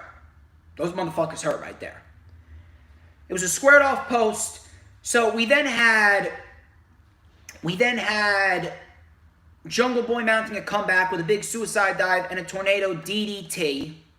Jungle Boy with a Hurricane Rana from the middle rope. We then had a backstabber and diving double knees to the gut for a 2. Very close 2 count there on Wardlow. Jungle Boy then went for a DDT on the ramp, but Wardlow reversed it and hit an F10 into the ring. He F10'd Jungle Boy from the ramp into the ring. Jungle Boy landed hard, and then he hit a second F10, and Jungle Boy went flying. He went sailing like a fucking helicopter propeller. Jungle Boy crashes to the mat, and Wardlow advances in the tournament. Wardlow beats Jungle Boy in a very good match right here. A damn good match. This does not take anything away from Jungle Boy. This match played up to both men's strengths, and Wardlow, whether he wins or he loses, Wardlow is definitely going to be a breakout star in this tournament. Whether he wins or he loses, Wardlow is definitely going to be someone to keep your eye out, especially in that match with Hangman next week.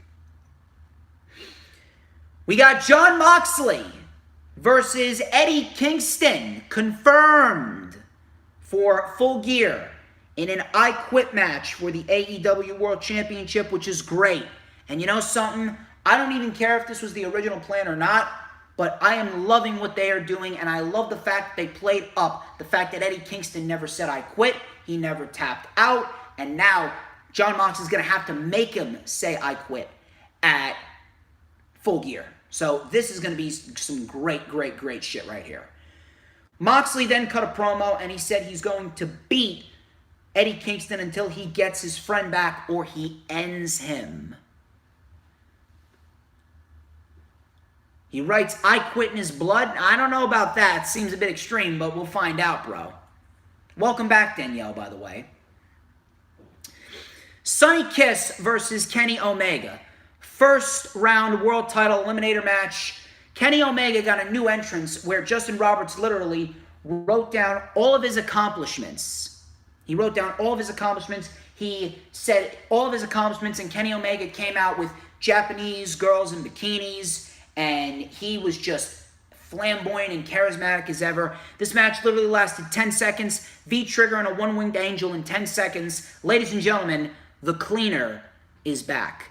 This was the absolute perfect way to go about Joey Janela's departure, because Joey Janela, he came in contact with someone with COVID, so obviously they needed to take the necessary precautions. They put Sonny Kiss in there. Sonny Kiss did not earn, nor did he deserve to be in this spot. Sonny Kiss should not have been in this spot. So they made the most of it, and they had Kenny Omega just go in there and beat the shit out of him in 10 seconds. What's up, Alan Holland Jr.? Please hit that like button.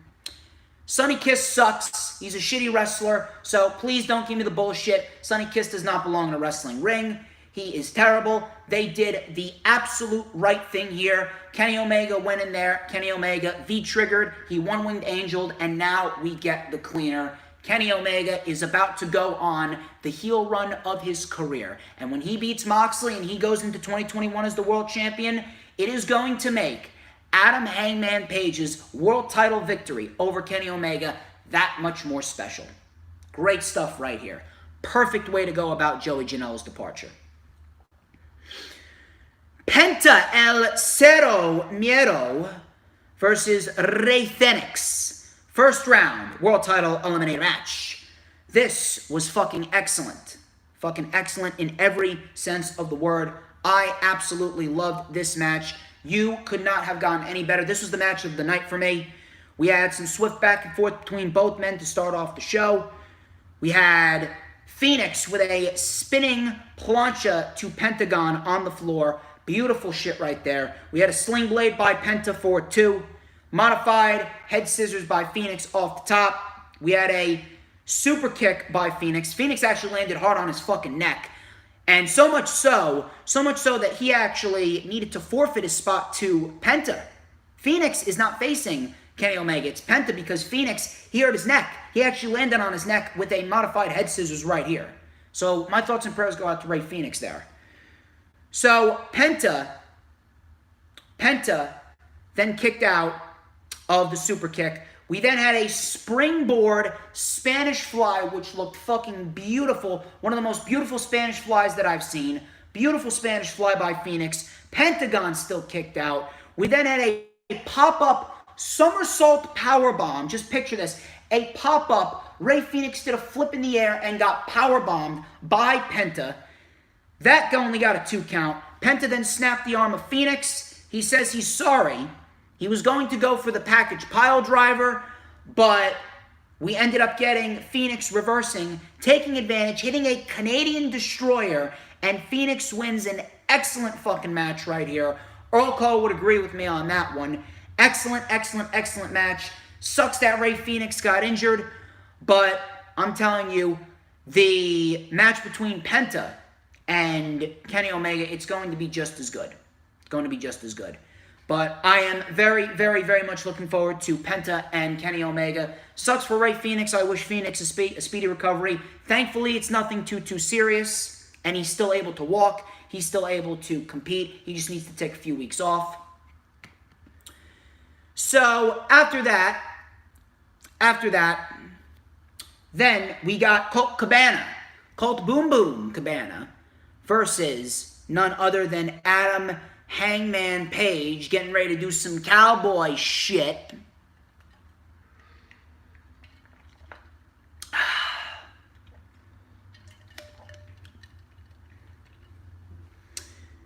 So this was a good match. It was good. Nothing too special. Nothing overbearing, but it was good. It did what it needed to do. The tournament is off to a great start. So far, they're booking this tournament very, very well. It was good. Nothing too special. We had Hangman with a very nice shooting star press. I love Adam Hangman Page's standing shooting star press. Great shit right there. So we had the standing shooting star press right there. We then had Colt Cabana fighting back. We had a big elbow and a head scissor. Nice German suplex by Page for a 2. Boom Boom Cabana came back with a big splash off the apron to the floor, which looked great. We then had Adam Hangman Page hitting a pop-up powerbomb in the ring. Colt was able to kick out. Colt went for the Superman pin. He got the Superman pin, but Adam Hangman Page kicked out. That was the first time anyone kicked out of the Superman. We had Hangman staying alive. We had Colt Cabana reversing the buckshot lariat, but Page ended up catching him on the rebound. Buckshot lariat connects, and Adam Hangman Page advances to face Wardlow.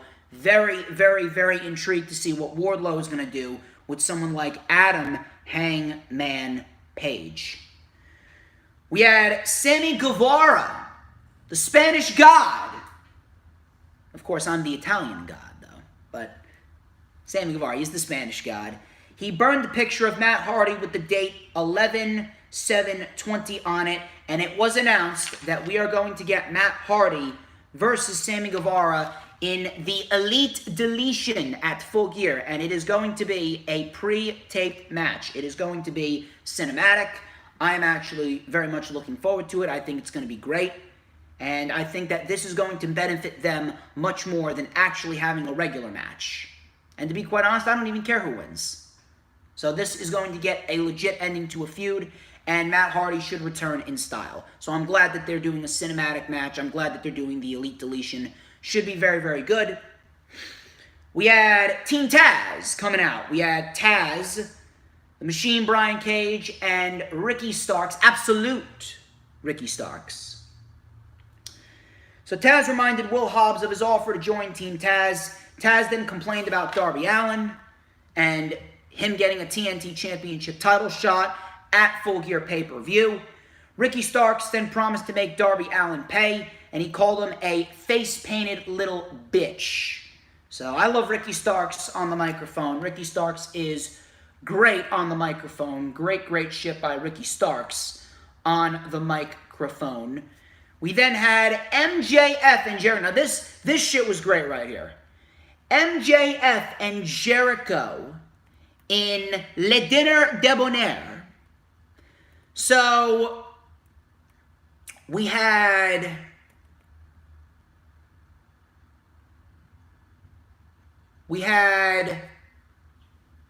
Jericho and MJF sitting at a table. And the waitress, whose name was Velma, MJF called her Thelma. So they ordered their steak. So MJF asked for a 20-ounce porterhouse steak with a baked potato on the side, and he asked it to be well done. So Jericho said he wants a porterhouse steak, 20 ounces baked potato, but he wants it medium well. MJF said, strike down that last order, and he asked for medium. Jericho asked for medium rare. MJF asked for rare, and then Jericho said, I'd like mine cooked blue, a.k.a. extra bloody rare. So Jericho then asked what the point of this was. MJF says this is a huge opportunity. Jericho called the ratings war bullshit, and he says that it has about just as much potential to get over as Orange Cassidy. So then they broke out into song, and I don't think anyone could have predicted this. They broke out into a Broadway musical singing Life Is Gonna Be Wee Wow Wee for My Shadow and Me. This is the first time I've ever heard of this Broadway musical. I've never heard of this Broadway musical in my life. This was fucking great. This was fucking fantastic. And I could have never predicted this. So then they sit back down and they get their steaks and they have to send them back because it's disgusting. They're too rare. It's great. I don't even know where to begin. This was fucking fantastic. I was not even predicting this. And here's what I don't understand. I don't even understand why people are going and complaining about this. People are going to use the excuse, oh, well, if WWE did something like this, you would shit all over it. WWE would not do anything like this because WWE does not know how to do comedy right. You see, that argument is as invalid as you can possibly get, and I'm going to explain why. I'm going to make everyone look like retards here. WWE does not know how to do comedy right. WWE does comedy in every other fucking segment. The entire fucking show is a comedy act. The entire company is a fucking circus. The entire company is a fucking circus as a whole. Comedy is overexposed in WWE as it is. And on top of that, WWE places legitimately any fucking character that they could possibly place in a comedic segment, even though if it doesn't fit their character. That's number one. On top of that, WWE does the same shit every single week with the same exact people. How many times have we seen R-Truth and the Ghost Ninja Tozawa go back and forth over the 24/7 championship? That shit's not funny. They're doing the same shit over and over again, and they're overexposing it. They're pushing it down everyone's throats to a point where we're sick of fucking seeing it. On top of that, you take a look at what AEW did right here. The majority of the show was serious. This segment went, what, 5-6 minutes? That's it, 5-6 minutes. So why are you going to complain about a 5-6 minute segment? And on top of that, I can see these two characters, MJF and Jericho, I can see them doing shit like this. I can really see them doing shit like this. That shit fits their characters. You really think that we're going to laugh at the same shit over and over again with someone like R-Truth and Tozawa going back and forth over the 24/7 championship? This is a one-time thing. This isn't an everyday thing. This isn't an every week thing. We're not going to get a musical every fucking week. This shit was creative because it's A, it's never been done before. B, these characters fit the mold for a segment like this. And 3, it wasn't overexposed. It was original. It was original and it wasn't overexposed. WWE overexposes shit like this, and WWE does it with every other fucking character on their roster to a point where we're sick of it. AEW does shit like this in minimal doses. Less is more. And that's why this entire segment was absolute gold. These two characters I can see doing shit like this. And on top of that, it wasn't overexposed. That's the difference. And that's something that you need to understand. We had Britt Baker versus Kylan King, which was actually a fairly decent squash match. Britt Baker actually looked good. She's actually looked good ever since returning to the ring. Britt with a very nice fisherman neck breaker, curb stomp, and she applied lockjaw for the win. And I can definitely see Britt Baker taking the title off of Kushida at Revolution of next year. Next week, we got Paige versus Wardlow, World Title Eliminator. We got Tay Conti versus Abaddon, which, by the way, I actually heard that apparently Abaddon fucked up in the tapings and she got injured. She needed to be hospitalized. I hope that she actually goes back to wrestling training school and trains. I hope that she's okay, but it really does go to show you how shitty of a wrestler Abaddon really is. And I've said this before and I'll say it again. I don't mean to kick anyone while they're down, but Abaddon's a shitty wrestler. She really needs to get in the swing of things. She really does. So I do hope that Abaddon's okay, though. Next week, we also got Kenny and Penta. We got Cody and Orange Cassidy in a lumberjack match for the TNT Championship. And we got the Inner Circle Town Hall meeting to decide if MJF is going to join the Inner Circle. Now that is going to be some entertaining shit right there.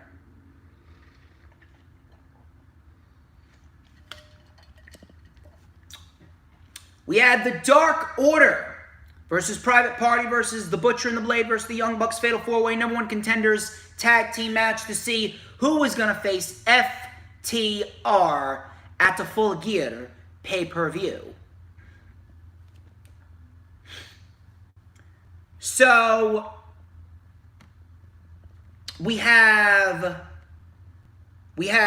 Quinn on the receiving end of a lot of great planches here. He was doing planches onto everyone. He was doing Fosby flops and topes. Great shit right there. Great shit right there. We have Quinn with a beautiful shooting star press onto the Blade, but the Butcher broke that one up. Silver came in. He actually had a Cesaro-like moment. He started taking out everyone. He was doing planches over the barricade and punt kicks, and then he got in with Reynolds, and he did a stunner German suplex combination. Silver and Reynolds, let me tell you something. I really didn't expect anything from them joining the Dark Order, but they have really gotten a huge spotlight on AEW right now, and I think that they're doing great for themselves. Silver and Reynolds, they're fucking great at what they do. So we had the Bucks breaking up that pinfall. We had a big, silly string DDT by Private Party, and then we had a leg drop splash combo, but the Bucks broke that one up. We then had full death by the Butcher and the Blade on Cassidy, but the Bucks broke that one up. Nick Jackson came in, started kicking everyone, and then we had a big plancha taking out the Butcher and the Blade, pile driver senton combo, but the remaining teams saved the match. Then We had the Bucks going for the Meltzer driver. But, similar to what happened the first time around, Quinn pulled Nick Jackson down, and Isaiah Cassidy went for the same roll-up. And this is what I loved. Classic storytelling right here. The same roll-up, the same exact roll-up that caused the Young Bucks to initially lose to Private Party in the AEW World Tag Team Championship tournament. Isaiah Cassidy rolled Matt Jackson up, but Matt Jackson was not having any of it. Matt Jackson reversed it, got a deep hook of the legs, deep cover on Cassidy, and the Young Bucks get the win. Beautiful throwback to what happened over a year ago with the Young Bucks and Private Party. Great stuff right there. Very good match. Yes, it may have been predictable, but it was still a very good Fatal 4-Way Tag Team match. FTR then came out to the ring, and a timekeeper then attacked Nick with a chair. Spike pile driver to Nick. They stomped on Matt's leg with a chair, and Tully Blanchard was revealed to be the Masked Man. Bucks and FTR is happening at Full Gear, and we could be on the verge of one of the greatest tag team matches of the modern era. It's going to be great. It's going to be great. Excellent episode of Dynamite. Excellent episode of Dynamite. And now we move on. We move on to none other than NXT, which was not a bad show. We actually got some very good wrestling on the show, but the way that they are laying shit out, they are just all over the fucking place. I'm sorry. They really are all over the fucking place. It wasn't a bad show. I know what a bad show is. I prefer this show over Monday Night Raw. Trust me on that. But the way that they are setting things up, I don't know what they're doing, especially what happened in the main event. It really made no fucking sense whatsoever. It really made no fucking sense whatsoever. I don't know what they have planned. I don't know what's on the agenda for NXT. NXT Halloween Havoc looks good. I'm not saying it looks bad. It looks good. But ultimately, after we get a great wrestling show, what is there to follow? What is there to follow? And what are they planning for the next takeover? They haven't even announced the date for the next takeover. Normally, they would already have shit set in stone for the next takeover. I don't even think they know what they want to do.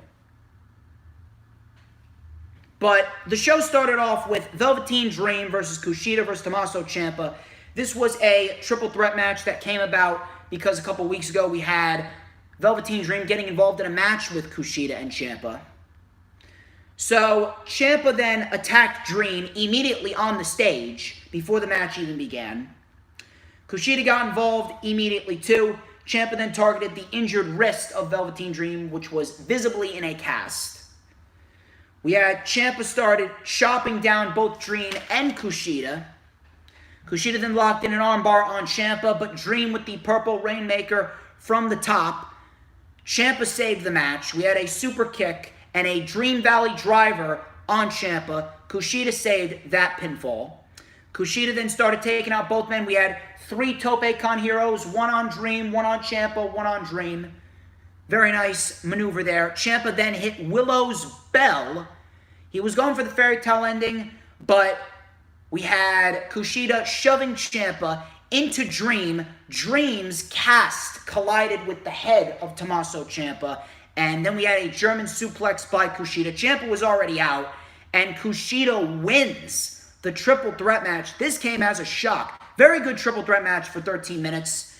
This came as a shock to me because I was not expecting Kushida to come out victorious. I expected Ciampa to come out victorious by pinning Dream, and we were going to get Dream and Kushida continuing, but apparently it seems like they're branching off Kushida away from Dream, and we're going to have Dream and Ciampa in a feud.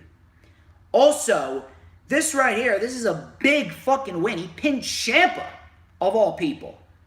Kushida now, recently, Kushida in the last 2 months has been picking up a lot of big fucking wins right here.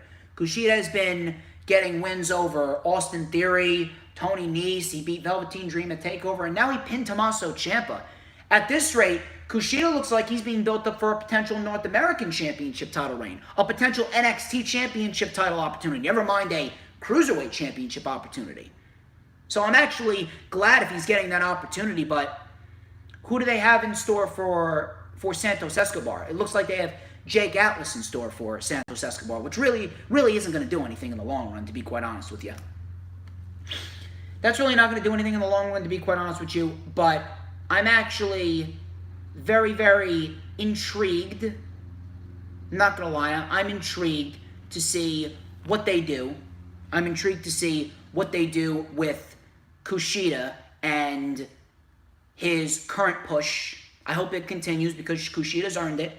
He's definitely above the Cruiserweight Championship. I'd love to see him face off against Finn Balor, which I do hope Finn Balor is healthy. Supposedly, he should be good by the end of November. So I hope that he continues to recover quite nicely there.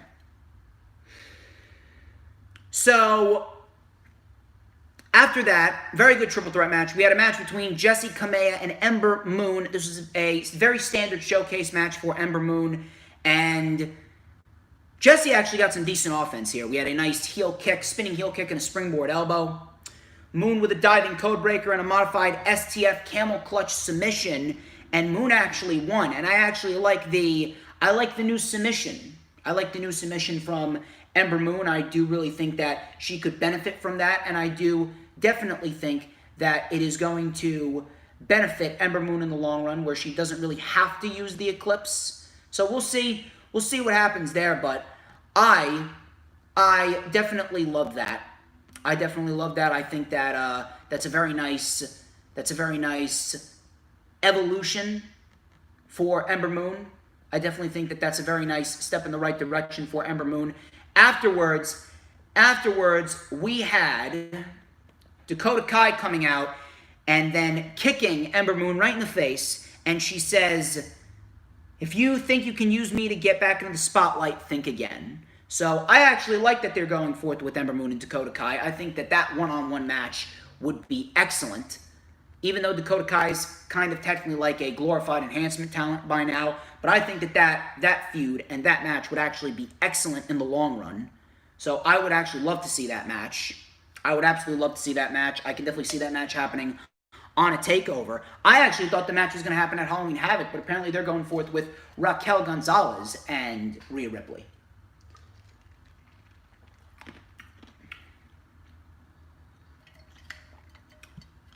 We only got 2 people watching. We need more people watching, and we need more thumbs up. So please share. Please share. So after that, we go to the back, and Bobby Fish is being helped to the trainer's room. Apparently, someone attacked him. Someone attacked him from behind, and that became a story throughout the course of the rest of the night. Thank you very much, Danielle. Thank you very much, Danielle. I greatly appreciate it. I greatly appreciate the shares. Miss Danielle XOXO. Let me see. I just want to make sure that you're sharing it.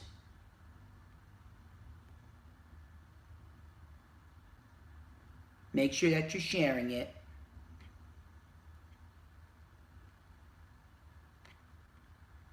Are you?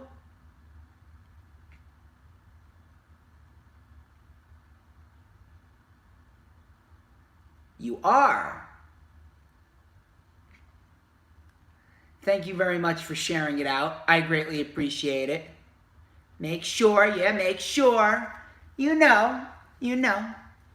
Anyway, so that became the story throughout the entire night with Bobby Fish and the Undisputed Era being attacked. We then had Austin Theory versus Bronson Reed. Bronson Reed wins with the Tsunami Splash. I can definitely see Bronson Reed winning more and getting a potential North American Championship opportunity. Theory then took the mic, said he's the future of NXT and the WWE, and he says get back in the ring. He's not going anywhere until he beats him. So we get another match, and Reed wins with a Samoan drop, a pop-up Samoan drop in 10 seconds. I don't know why the fuck we even got this. Matter of fact, it made Austin Theory look like a complete fucking loser. So I don't know what's going on there. And this is some main roster-esque shit. Why do you need to devalue and bury one talent just to build up another talent up? With NXT, all the talent looks great no matter what. And I don't like that. All the talent should look great no matter what. You should not have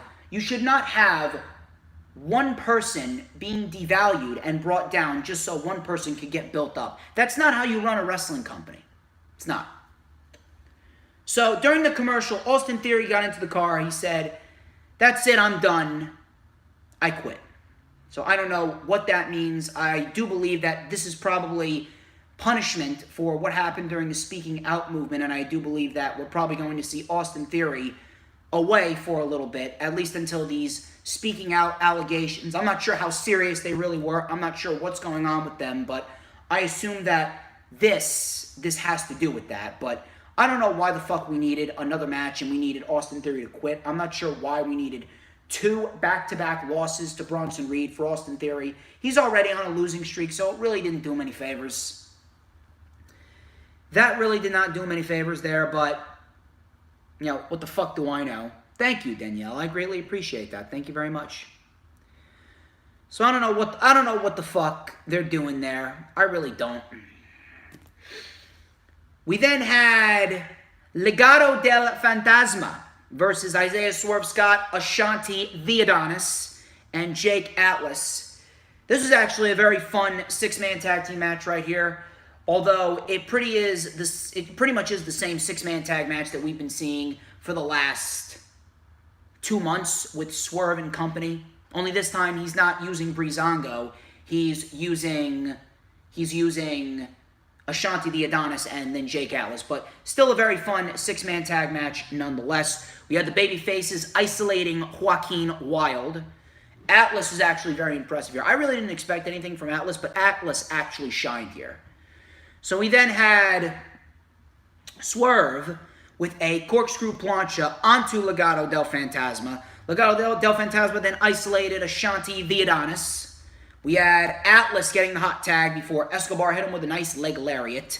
Raul Mendoza and Swerve then started fighting on the apron, and we had Atlas delivering a Spanish fly. Now this was crazy here. Atlas saw Joaquin Wilde running at him, and he delivered a Spanish fly over the ropes, off the apron, onto the Adonis, Ashanti the Adonis, and what was it? And Mendoza. Or was it Swerve and Mendoza? I don't know, but he delivered it onto the pile. Back in the ring, Escobar then hit a suicide missile dive on Isaiah Swerve Scott. And Isaiah Swerve Scott, he went sailing over the table. The table was pretty much destroyed. Jake Atlas with the rainbow DDT off the table onto the floor. Atlas was shouting at at Santos Escobar, which looked stupid. And in the ring, we had Ashanti the Adonis on the receiving end of a Russian leg sweep enziguri combo, and Legado del Fantasma get the win. So Atlas was not pinned. So I do believe that this apparently is going to result in Jake Atlas getting a shot at the NXT Cruiserweight Championship. We'll see what happens there, but I really don't expect anything. Matter of fact, I still think Kushida is still the best possible route for Santos Escobar and the Cruiserweight Championship. We'll find out, but that was pretty much that. Very fun 6-man tag match, I'm not going to lie. So we then had the Garganos playing Spin the Wheel, Make a Deal. They were spinning a training wheel. Gargano, just so you know, Johnny Gargano hates wheels. So you know, he does not like wheels. So Gargano spun the wheel, and he got a buried alive match. And then he also spun the wheel again after Candice spun the wheel. Candice ended up getting a trick or street fight. She said, hey, she's undefeated in street fights. Yeah, I can beat Io. Gargano spun the wheel again. He got a casket match, and he said, why does this wheel want me dead? This is why I hate these things. I hate wheels. He started pointing at the wheel, cursing out the wheel. Somewhat entertaining, but realistically, you know, who really gives a shit? I really don't expect anything else from this spin the wheel, make a deal thing. Maybe it could be decent, but that's what Gargano said. He's like, why does this wheel want me dead? This is why I hate these things. I hate wheels. I'm going to bed. So he goes to bed. Gargano goes to bed. We then get a tag team match. How many fucking tag team matches do we need to see with fucking Ever Rise and Drake Maverick and Killian Dane? This shit is fucking terrible. So Parker and Martel, they chopped out Dane's ankle. We had a single leg crab. Maverick was then forced to watch. I believe it was Matt Martel that was saying, look at him, that's your only friend, you're a loser. Maverick then just snapped, and he brought out a steel chair, and he started swinging away on Ever Rise, causing a DQ. And Killian Dane was actually endorsing Drake Maverick. He's like, what have you been doing? That guy was awesome. That was awesome. Where the hell has that guy been? So apparently, hey, now they're getting on the same page. Great. Now they're getting on the same page. I am telling you right now, if this results in Drake Maverick and Killian Dane winning the NXT Tag Team titles, the NXT Tag Team titles are just about as worthless as the Raw and SmackDown Tag Team titles. Completely fucking worthless. Get this off of television. Killian Dane, get Killian Dane on the main roster, teaming with Killian Cross. I'm not trying to imitate anyone, Peter Rose. He was my inspiration, but I'm not trying to imitate anyone. I'm from the East Coast. We East Coasters sound the same. What the fuck do you want? Want me to change the way I speak? Anyway. So we got a backstage segment again. This time, Roderick Strong. What's going on? Big boy Johnny. Where were you? Where were you? So we go backstage again, and Roderick Strong is in the back. He was actually attacked. William Regal says that, hey, look, I promised you an NXT Tag Team Championship title match tonight. So he ended up giving the match to Oney Lorcan and Danny Burch, which realistically is pretty dumb if you ask me. And I'm going to explain why it's dumb, especially after what happened in the end. But afterwards, the match was then changed to Oney Lorcan and Danny Burch versus Breezango. Xia Li versus Casey Catanzaro. Jess, unfortunately, is not in the stream, which is quite unfortunate. I think she may be working. But this is a Casey Catanzaro friendly stream, and I know that Casey's watching. Shout out to you, Casey. You're doing great. Casey with the roll-up for the win, and then afterwards, Xia Li attacked both Casey and Kaden Carter. Raquel Gonzalez then came out and attacked all three women, so she buried all three women right there. She took the microphone and said that, Rhea Ripley, this is what awaits you next week. She is bigger, badder, and next week she will be La Diabla of her nightmare, the devil of her nightmare. So we got that match taking place next week. We then had Timothy Thatcher in Thatcher's Thatch Can. I know that is Travis's favorite wrestler. I'm not sure if Travis ain't watching. Travis has got his own shit to worry about right now, but Travis's favorite wrestler, the guy that does 14 fucking wrist locks, 5 knee locks, 7 ankle locks, 9 shoulder locks. I know that Travis is getting a hard on for how many fucking locks that Timothy Thatcher does. So Timothy Thatcher in Thatcher's Thatch Can. We had Anthony Green in the ring doing a live session with Timothy Thatcher. He was showcasing some submission counters, and we had Anthony Green actually fighting back because Timothy Thatcher went a little too hard on him. Timothy Thatcher then gave him a cheap shot, called for a ref. We get a match, and Timothy Thatcher tapped out Anthony Green with the single leg Boston Crab. Where is Timothy Thatcher going? I don't give a fuck, to be quite honest with you. And that was pretty much that. Breezango versus Oney Lorcan and Danny Burch for the NXT Tag Team Championships. Was this a good match? Yes, this was a good match, but the layout for the ending was just so bizarre, and it was just so overly convoluted and confusing. So The match itself was not bad. The match was good. It was a good tag team match. Nothing too special, nothing overbearing, but it was good. So Breezango, they were very calculated in this one. Minimal games. We had a double submission hold. Fandango ended up saving the match. We had Birch with a draping cutter. Fandango broke that one up. We had double super kicks, but a masked man then shoved Fandango off the top behind the referee's back. We then had a low blow by Danny Burch on Tyler Breeze and a draping DDT. Lorcan and Burch are the new NXT Tag Team Champions. And then afterwards, Pat McAfee.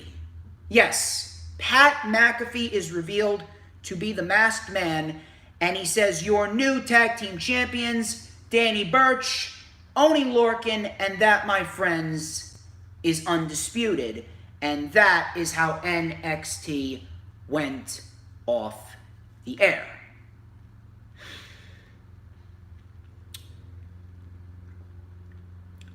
I really don't understand. I really don't. I really do not understand what the motive behind this was. Matter of fact, this had me scratching my head. And I'm not scratching my head because of Danny Burch and Oney Lorcan. Not because they won the tag team titles. Do they deserve it? Absolutely they deserve it. They're a very underrated tag team and they busted their fucking ass. Absolutely, Danny Burch and Oney Lorcan deserve to be the NXT Tag Team Champions. I'm not saying that. Am I happy for them? Absolutely. It's a long time fucking coming for these guys. But what I'm still trying to figure out is, why is Pat McAfee even back? Yes, he's great at what he does. I'm not saying that he's a bad wrestler. His match with Adam Cole was great.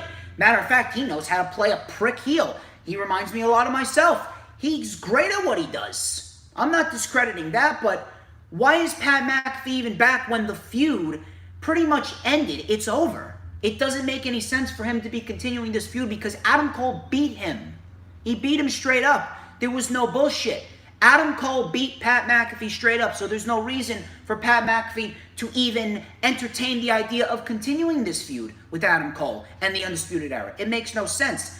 On top of that, this is making me ask the question, if Pat McAfee pretty much implied that he attacked the Undisputed Era, are you implying that Pat McAfee was the one that pretty much paid Ridge Holland to take out Adam Cole?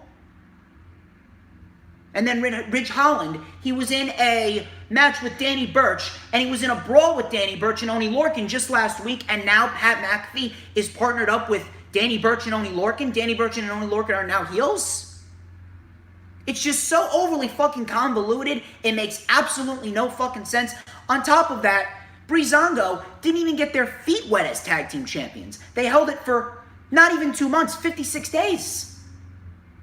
So I don't understand the logic behind Pat McAfee even pairing with Oney Lorcan and Danny Burch. And if you wanted to have Pat McAfee come out, if you wanted to have Pat McAfee reveal himself to be the guy that pretty much paid Ridge Holland to attack Adam Cole, and he attacked the Undisputed Era. If you wanted to do that,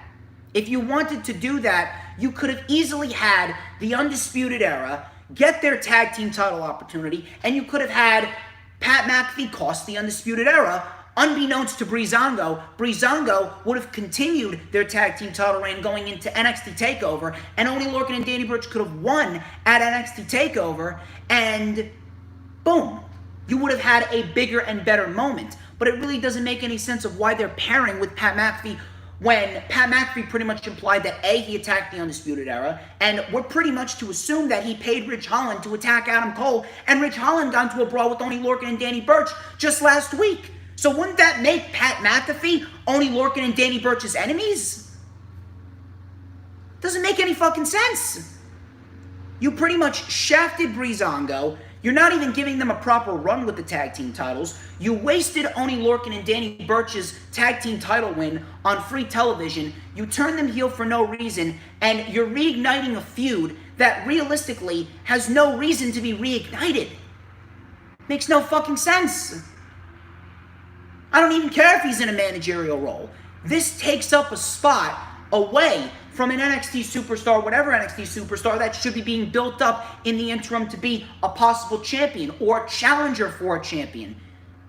It doesn't make any sense of why Pat McAfee's even back on television. He has no reason to be back. The feud was over. We haven't heard from him in 2 fucking months. We haven't heard from him in 2 months, and now he's pairing with Oney Lorcan and Danny Burch, whom apparently they were enemies of Ridge Holland, and apparently Pat McAfee paid Ridge Holland to attack Adam Cole. We're all to assume.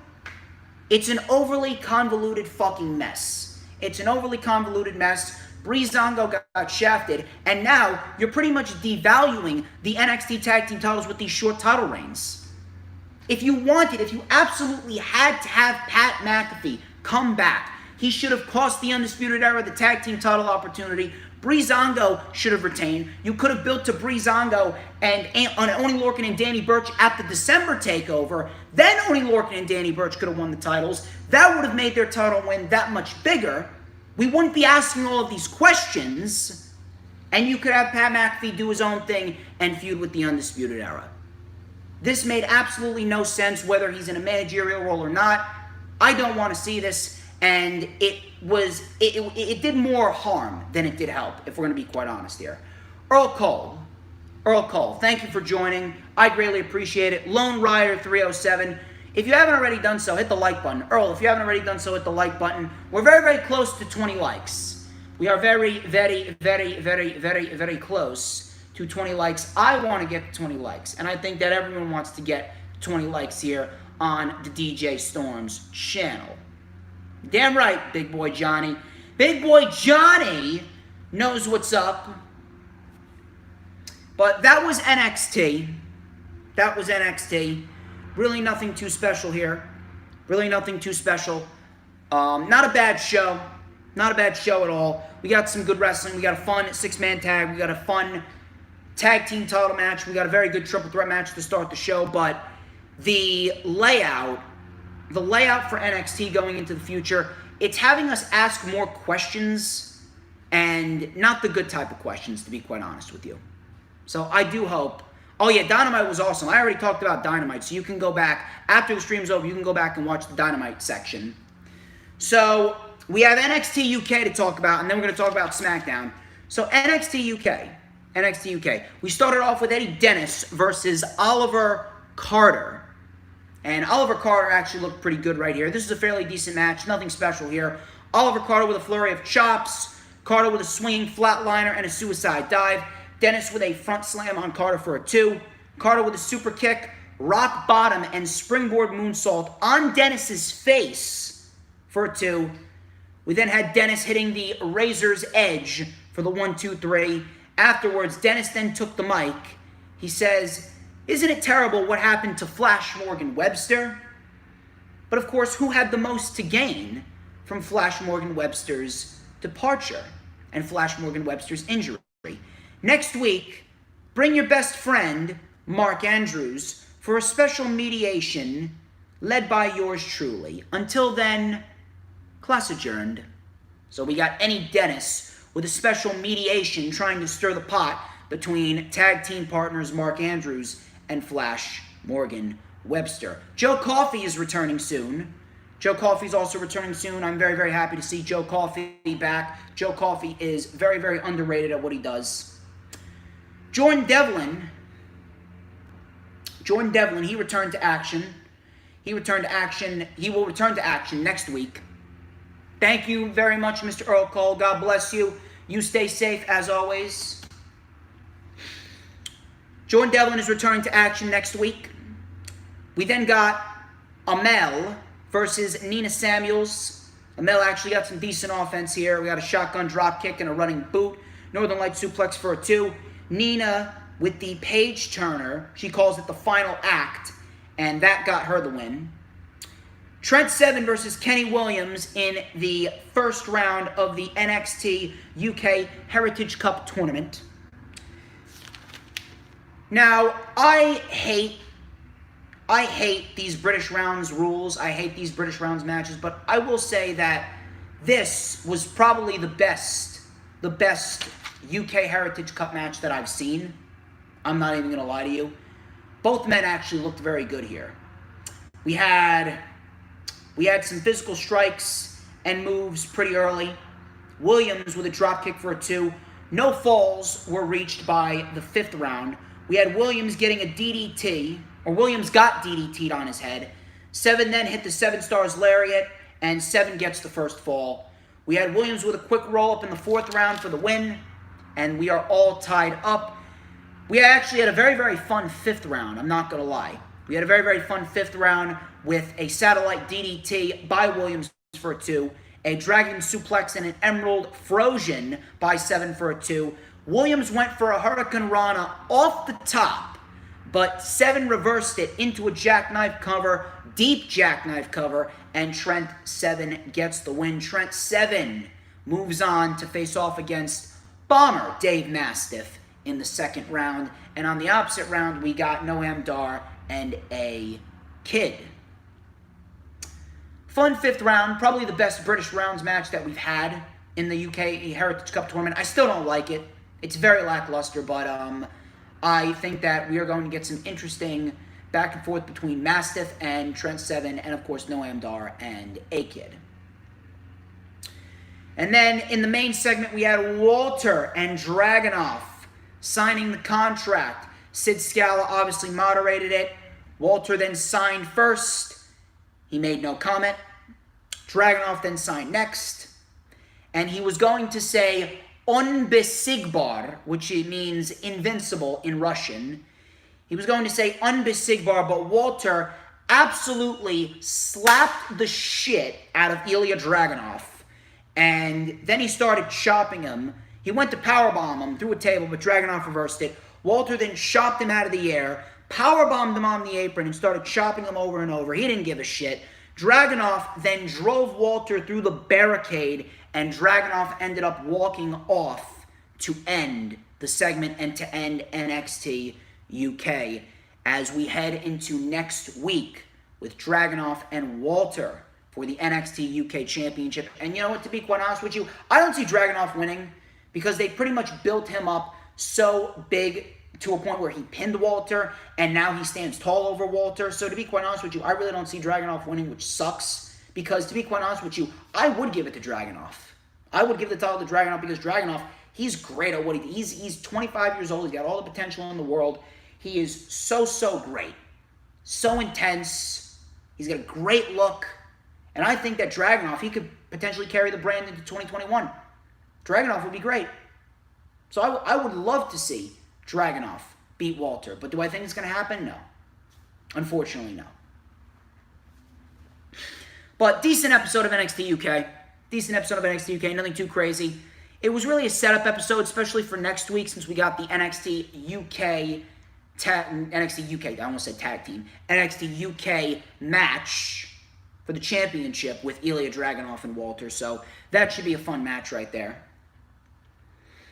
SmackDown. I'm not going to lie to you. SmackDown actually wasn't too bad. SmackDown wasn't too bad. I've seen much worse. We actually got some decent material on SmackDown. So, we started off with the KO show. Owens welcomed everyone to the KO show. He said that I'm glad that everyone, yeah, I'm okay. Just gonna crack it.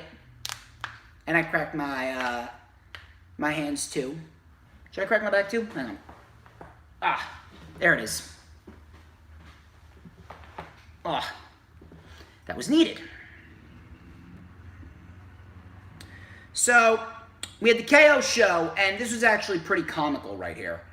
Owens says, hey, I'm glad that everyone has fulfilled their contractual obligations and everyone is where they're supposed to be. Yeah, but we got The Miz, Morrison, Tucker, and Asuka appearing on Law and Otis. Yeah, Law and Otis, when they're supposed to be on Raw, but they're appearing on Law and Otis on SmackDown. I'm going to talk about that. But Owens welcomed everyone to the KO show. Owens then introduced Daniel Bryan. He asked where SmackDown is going in the eyes of Daniel Bryan. Bryan says that They have the best up-and-comers in the world, and he said that he wants to see the IC title defended each and every single week. Owens says that he actually brought him out here to talk about championships, specifically the tag team championships, because he has never won a tag team championship. Owens then offered his services to Daniel Bryan to be part of the tag team division as a tag team. Ziggler and Rude then interrupted. Ziggler said, "They want a party and you didn't invite us." Rude called them the greatest tag team on the planet. Yes, sure. I'll give FTR a call and we can have a conversation about that. So the Street Profits came out. Dawkins says that they didn't forget about last week. Montez Ford said the Street Profits are up and we want the smoke. Cesaro and Nakamura came out. They complained about the Profits getting handed the titles, which they were handed the titles, pretty much mocking the entire audience. So we get a big brawl breaking out, going into commercial, and then we get an impromptu 8-man tag team match. I'm really not gonna tell you that I hate the idea of Owens and Bryan winning the tag team championships or becoming a tag team. I don't. It's not the worst idea in the fucking world. But think about the bigger picture here. What the fuck does Roman do after his feud with Jay? Now, if they don't go forth with Roman versus Drew McIntyre in the Raw vs. SmackDown dynamic at Survivor Series, what are you going to do? Owens and Bryan are realistically the next two challengers for Roman Reigns and the Universal Championship. Owens is a great babyface. You could build him up for TLC. Bryan could win the Royal Rumble. He could face Roman at WrestleMania. So, if you have these two set up for a potential Universal title program with Roman Reigns, these two top babyfaces that would give you great matches with Roman, and their characters would help get Roman Reigns even more over as a heel, why are you going to put them in a tag team just because the shows need tag teams? Trust me, I know the shows need tag teams. I understand that, but why are you going to put them in a tag team and take away from the main event scene? Unless you're going to put someone like Apollo Crews up there and give him an opportunity against Roman Reigns, which I wouldn't mind seeing because Apollo Crews is great at what he does, but I don't see them doing that. You really think we're going to see Apollo Crews against Roman Reigns? No matter how good Apollo Crews is? What, you think we're going to see Chad Gable against Roman Reigns? So, you're pretty much booking yourselves into a corner if you have Bryan and Owens as a tag team. And, let me bring this to light. Why did you draft Drew Gulak to Monday Night Raw just to compete backstage with R-Truth and the Ghost Ninja Tozawa for the 24/7 championship when you pretty much had a tag team with Daniel Bryan and Drew Gulak right there? Drew Gulak and Bryan were pretty much in a tag team, and you could have built them up in the tag team division, and they could have been an interim opponent for someone like the Street Profits or Cesaro and Shinsuke Nakamura. That would have been great. So you pretty much had a tag team right there for Daniel Bryan, but you traded Drew Gulak to Monday Night Raw, and now he's fighting over the 24/7 championship. Good job. But you wanna make another makeshift tag team with Bryan and Kevin Owens. You're taking away from the main event championship title scene, and now who does Roman Reigns go up against after he's done with Jay? Because after Hell in a Cell, that's it. The feud with Jay is over. After Hell in a Cell, the feud with Jay is over. What do you do next? You're gonna put Jimmy in there? At that rate, if you put Jimmy in there, it's just lazy at that rate. It's lazy, it's too repetitive, and it's not going to do Roman any favors. People are going to start complaining about it then. You need new challengers. You don't need, yes, you do need tag teams, but you don't need to take two main event stars away. You're pretty much trying to fix a problem while creating another problem in the process. You can't do that. It's the same thing like I said with Austin Theory and Bronson Reed. You don't tear someone down to build someone up. You don't devalue a star in order to create a star. Same thing with this. You don't fix a problem by creating another one. You need main event talent. You need top baby faces for Roman Reigns to feud with. So why put Bryan and Owens in a tag team, no matter if it would help the tag team division?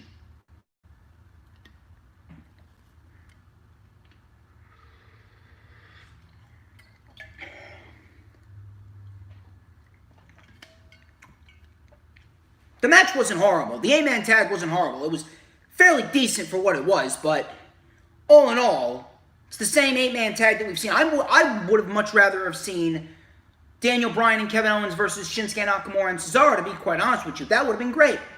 I would have much rather have taken that. So, it's great to see Bryan back in the ring, I'm not going to lie. Bryan was actually selling his ass off right here. He landed on his knee, and he made me and a lot of people believe that he actually injured his knee. So you got to give Bryan credit right there. He knows how to sell his fucking ass off. So we had everyone taking out everyone. We had Owens taking out Rude and Ziggler with a cannonball. We had Bryan taking out, what was it? He took out Shinsuke Nakamura with a knee. We had the cash out in the frog splash by Angelo Dawkins and Montez Ford, and the babyfaces get the win, and that was pretty much that. Law and Otis. Law and Otis. JBL is the judge. John Bradshaw Layfield is the judge. Miz made his opening statement. He said that he's here for the truth.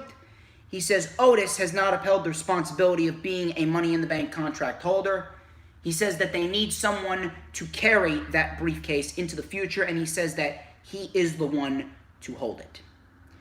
Otis says that he deserves the Money in the Bank briefcase because he won the ladder match. So Miz's lawyer says that's a good argument, and then she was fired, and then it said, to be continued. So this was played throughout the course of the rest of the night.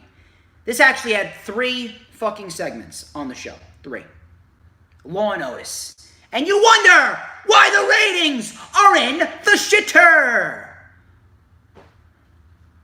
Money in the Bank negligence. I'd like to sue Bruce Pritchard and Vince McMahon for creative negligence and putting on shit television every single week while wasting my time and the time of everyone else that watches these shit shows every single week.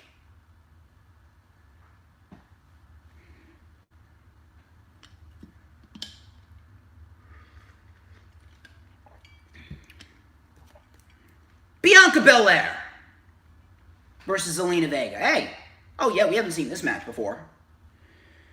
So, Vega was run through by Bianca. KOD for the win, and Bianca Belair. Bianca Belair is dominating as ever. Bianca Belair is fantastic. Let me tell you something. I have been preaching for Sasha Banks to win the Royal Rumble, and Sasha Banks should go on to beat Bayley at WrestleMania 37. And then you could build up Bianca Belair versus Sasha Banks at SummerSlam 2021, and she can win the SmackDown Live Women's Championship then. Based off of everything, I really don't think that's going to happen because I have it pretty much set in my mind that we're going to see fucking Charlotte Flair come back, beat Asuka before the end of the year for the Raw Women's Championship, and then we're going to fucking see Ronda Rousey come back, win the fucking Royal Rumble, and we're going to get Sasha and Ronda at WrestleMania 37. So, I really don't have any faith that WWE is going to do the right thing there. Matter of fact, I actually feel as though WWE is going to give Sasha Banks the title tomorrow. I feel as though they're going to do it.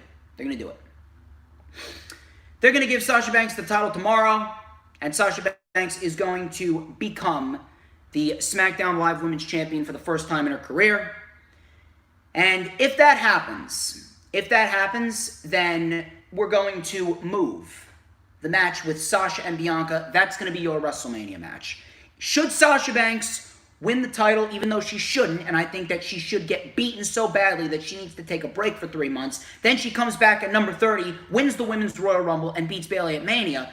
But if you are going to give Sasha Banks the championship at Hell in a Cell tomorrow, Sasha Banks versus Bianca Belair is your SmackDown Live Women's Championship match for WrestleMania 37. If Bianca Belair is not positioned to be a women's champion, if Bianca Belair is not a women's champion by next year, I'm telling you right now, anyone and everyone that is a part of and or affiliated or associated with management needs to be fucking fired. Fired. On the spot. Lars Sullivan versus Chad Gable. So Sullivan absolutely toyed with Gable throughout this match, popped him up in the air. Gable tried for a quick comeback, did not do anything, and Lars hit the freak accident for the win. After the match, Chad Gable talked to Caleb Braxton, and he said, "I quit." He said, "I quit," and to be quite honest with you, I wish he would quit for real. I wish he quit for real, to be quite honest with you.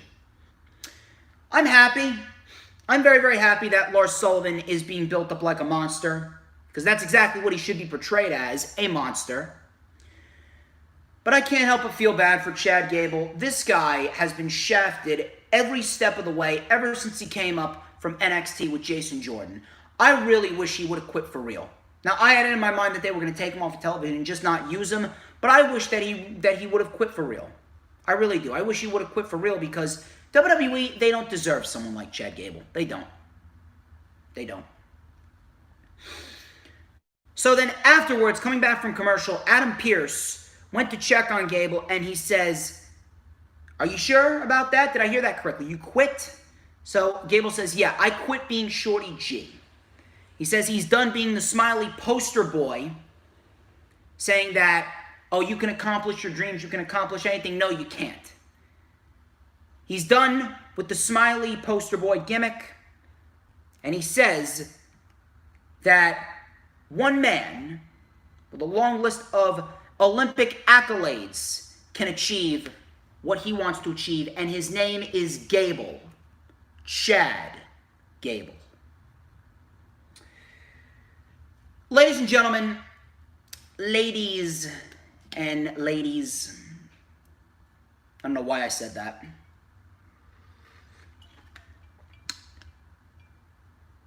Do not let this promo fool you. Do not let this promo fool you. Do not let this promo trick you. This promo means just about as much as the Women's Tag Team Championships. It means nothing. And I'll tell you why it means nothing. Because it does not matter what his name is. Doesn't matter if his name is Shorty G. Doesn't matter if his name is Shorty Hair. Doesn't matter if his name is Shorty Arms. Doesn't matter if his name's Chad Gable. Doesn't matter if his name's Reddy Willingen Gable. Doesn't matter if his name is Sidney Applebaum. It don't matter what his name is, because at the end of the day, Chad Gable is not going to succeed in the WWE. Are they going to push him? No. Are they going to build him up to be a champion? No. And I'll tell you why. Because Chad Gable, A, he is not related to a famous wrestling family like Orton is, and Roman is, and Charlotte is. B, he is not a 6'5" muscle man with veins that pop out. And he is not a prim and proper Barbie doll with blonde hair, blue eyes, big tits, and a small waist. Therefore, he is not succeeding in the WWE. No matter how much God-given talent that he has, people like Gable will never succeed in the WWE as long as Vince McMahon is still breathing. Until Vince McMahon no longer has air in his lungs, Gable is not going anywhere. And we don't even know when that's going to be. To be quite honest, at this rate, Vince McMahon's going to outlive me. And I'm 50 years younger than him. He's going to be living until he's 200 years old, running the company from a fucking hospice at this rate. But until Vince McMahon is not breathing, until that man is not breathing, Gable is never going to succeed in the WWE. This promo means nothing. The fact that he's got his name back means nothing. It's nothing. So Bayley comes out. She said that she's not signing the contract. She says that Sasha is not the boss of her. Sasha came out with the contract. She said that you are going to sign this contract. Bayley said that she ain't signing. Sasha then punked fake Bayley, gave her a knee, and then we had Sasha wrapping the chair around Bayley's neck, and Sasha put her in a bank statement. Now this was actually pretty good. It was simple, it was effective, but it was actually very good. Sasha put her in the bank statement while Bayley's head was wedged in the chair, and she's like, sign it, sign it, sign it, right? And so Bayley takes the pen, and while Sasha has the bank statement on her in the chair, Bayley signs the contract against her will, and we have the match made official for Hell in a Cell. I actually didn't mind it. I didn't mind it whatsoever. Law and Otis again. Law and Otis again. Morrison was questioned. He says that Otis has assaulted a lot of people. Rey Mysterio was on the bench. He says that Otis won that match straight up. Asuka rambled in Japanese. Teddy Long was actually here. Asuka said, "Hala, hala, hala." We then had Tucker being questioned. Tucker said that The Miz deserved everything that happened to him, and he said that he's going to beat the crap out of him. JBL called for order in the court. JBL scheduled a recess, and he was going to reveal his verdict after they came back. So we get JBL coming back from commercial, and he says that we have everything, but the truth is missing. And he says that, and JBL was pretty much the voice of fucking reason here. JBL pretty much said everything that a logical person would have said. So he was pretty much the voice of reason here, but he still ruled in favor of The Miz because Miz bribed him with money. So JBL was the voice of reason here. He said to The Miz pretty much described the job of a WWE superstar. If these were all crimes, then him and Ron Simmons would have been arrested ages ago. JBL said that the Money in the Bank winner has a full year to cash in. It's not negligence. So Miz brought out a briefcase. It was full of money. JBL then favorited Miz and Morrison, and a match between Otis and The Miz at Hell in a Cell for the Money in the Bank contract was made. I don't give a shit, to be quite honest with you. Now, was it the worst segment on the face of the planet? No. Was it the worst segment on the face of the planet? Absolutely not. Trust me, I know what a bad segment is. I prefer Law and Otis over Bobby Lashley's sisters. I prefer Law and Otis over Bayley, This Is Your Life. Hell, I prefer Law and Otis over the 24/7 championship title chase with R-Truth, Drew Gulak, and the Ghost Ninja Tozawa. Kung Fu Naki. I prefer Law and Otis over all of that. But just because it wasn't terrible doesn't mean it was good. Here's the thing that I'm trying to wrap my head around.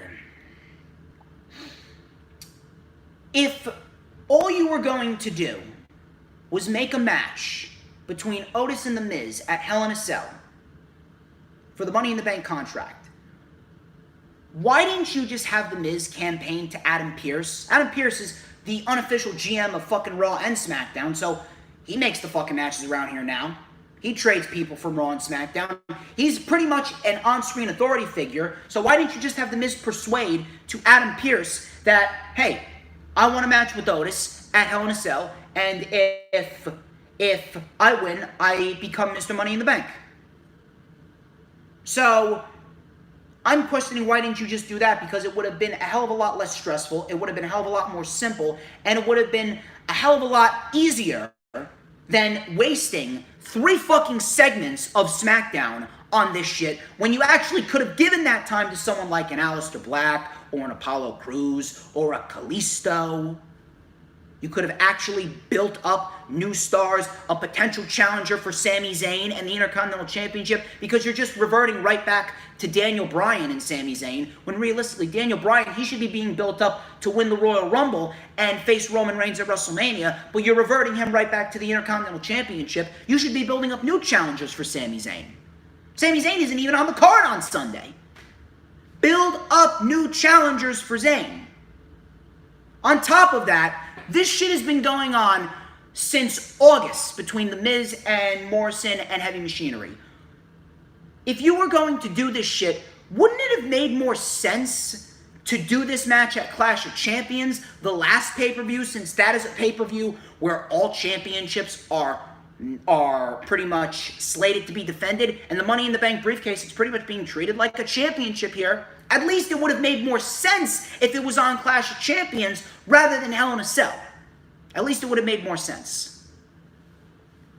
The segment wasn't bad, but all in all, if all you were going to do was book a match between Miz and Otis for the Money in the Bank contract, why didn't you just do it at Clash of Champions? Because A, it would have made more sense, and B, why didn't you just have the Miz campaign to Adam Pearce? It would have saved us 3 fucking segments of Law and Otis, and it actually would have given more time to someone like Apollo or Kalisto or Black, and you would have actually gotten some shit done to actually build on your new mid-card that you have on SmackDown Live.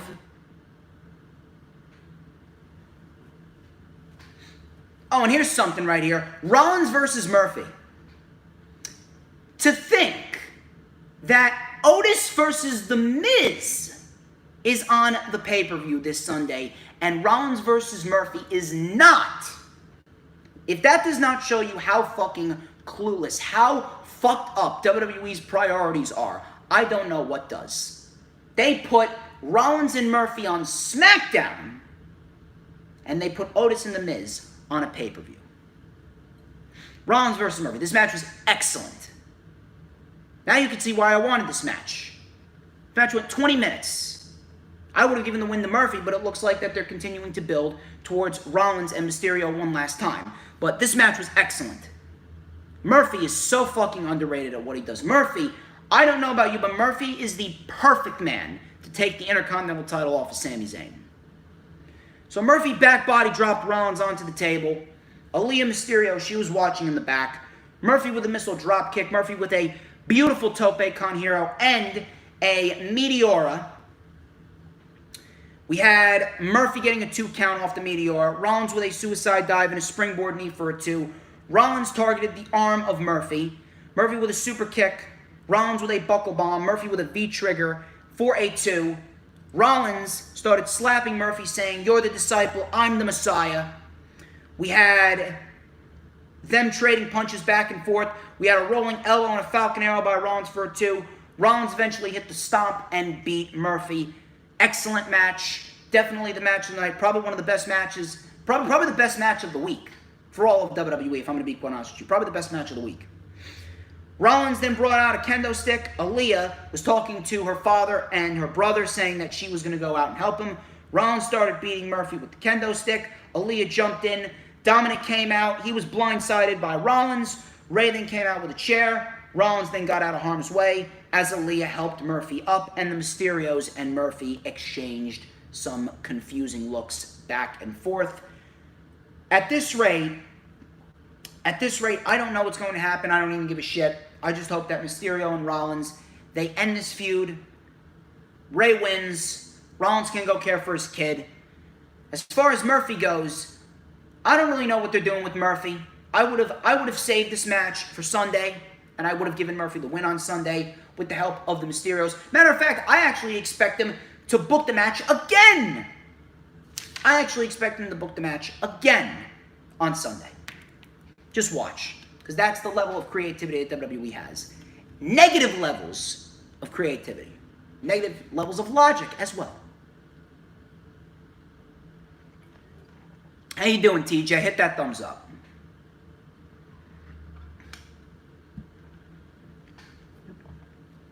So Roman Reigns came out. The Tribal Chief. Tribal Chief. So the Tribal Chief came out with Paul Heyman. So Jey Uso, or what we thought was Jey Uso, came up on the TV screen, and he was in the Tribal Chief VIP. He says that, hey, we got some tribal cheese, we got some tribal raspberries. Must be good being the Tribal Chief. Must be good being cousins with the Tribal Chief. Well, at least it was. You changed, Uso. He got his head so far up his Tribal Chief ass that he's lost all connections. You don't believe me? Just ask my brother Jay. And it was revealed to be Jimmy Uso that was in the Tribal Chief VIP lounge. He says, he's right behind you. Jay came from behind him with a steel chair. Jay super kicked Roman, hit a splash, and Jay walked away standing tall with Jimmy joining him on the stage in celebration. Roman then took the mic. He says, "This is funny to you? You don't understand. If I quit, I'm not the Universal Champion anymore. I'm not the Tribal Chief. I'm not the head of the table. But if Jay quits, you will fall in line, respect me, acknowledge me, and all he does for the family." And he says, if Jay quits, You, your brother, your wife, your children, your children's children, you are all out of the family. Those are your consequences. So the cell lowered. Jay climbed the cell as Roman stared him down. This was an excellent segment. They have done an excellent job building the feud between Roman and Jay. And I am very, very intrigued to see what they do to top or attempt to top what they do or what they did at Hell in a Cell. Excellent, excellent, excellent, excellent stuff right here. The show wasn't horrible. Show wasn't terrible. I've seen plenty worse. But all in all, it really wasn't anything. It really wasn't anything that I'm going to really go back and watch outside of the main event segment and Rollins versus Murphy. Maybe Sasha Banks and Bayley, but that's about it. But that was SmackDown for you. Definitely better than Raw, but still not an overwhelmingly good show. We got Hell in a Cell tomorrow. I will be live tweeting. I will be note-taking, of course. I want all of you to join me. Please join me for live tweeting tomorrow for Hell in a Cell. Ladies and gentlemen, that wraps up this edition of the Lightning Flash update. I'd like to thank each and every single one of you who tuned into this video. I will be putting all the links in the description for my social medias. I will put the link for the rundown for Hell in a Cell with Earl Cole, which is doing great, actually. That's almost at 20 likes. That's actually over 125 views. So please go check that out if you haven't already done so. Me and Earl Cole, we absolutely killed it. We killed it like we always do. Please go check that one out. Earl Cole's links to his social medias are in the description of that video. Like, comment, and subscribe. God bless all of you. Thank you very much for tuning into this stream. Ladies and gentlemen, I'm DJ Storms. This has been the Lightning Flash update, and I will catch all of you tomorrow for Hell in a Cell 2020. You stay cool.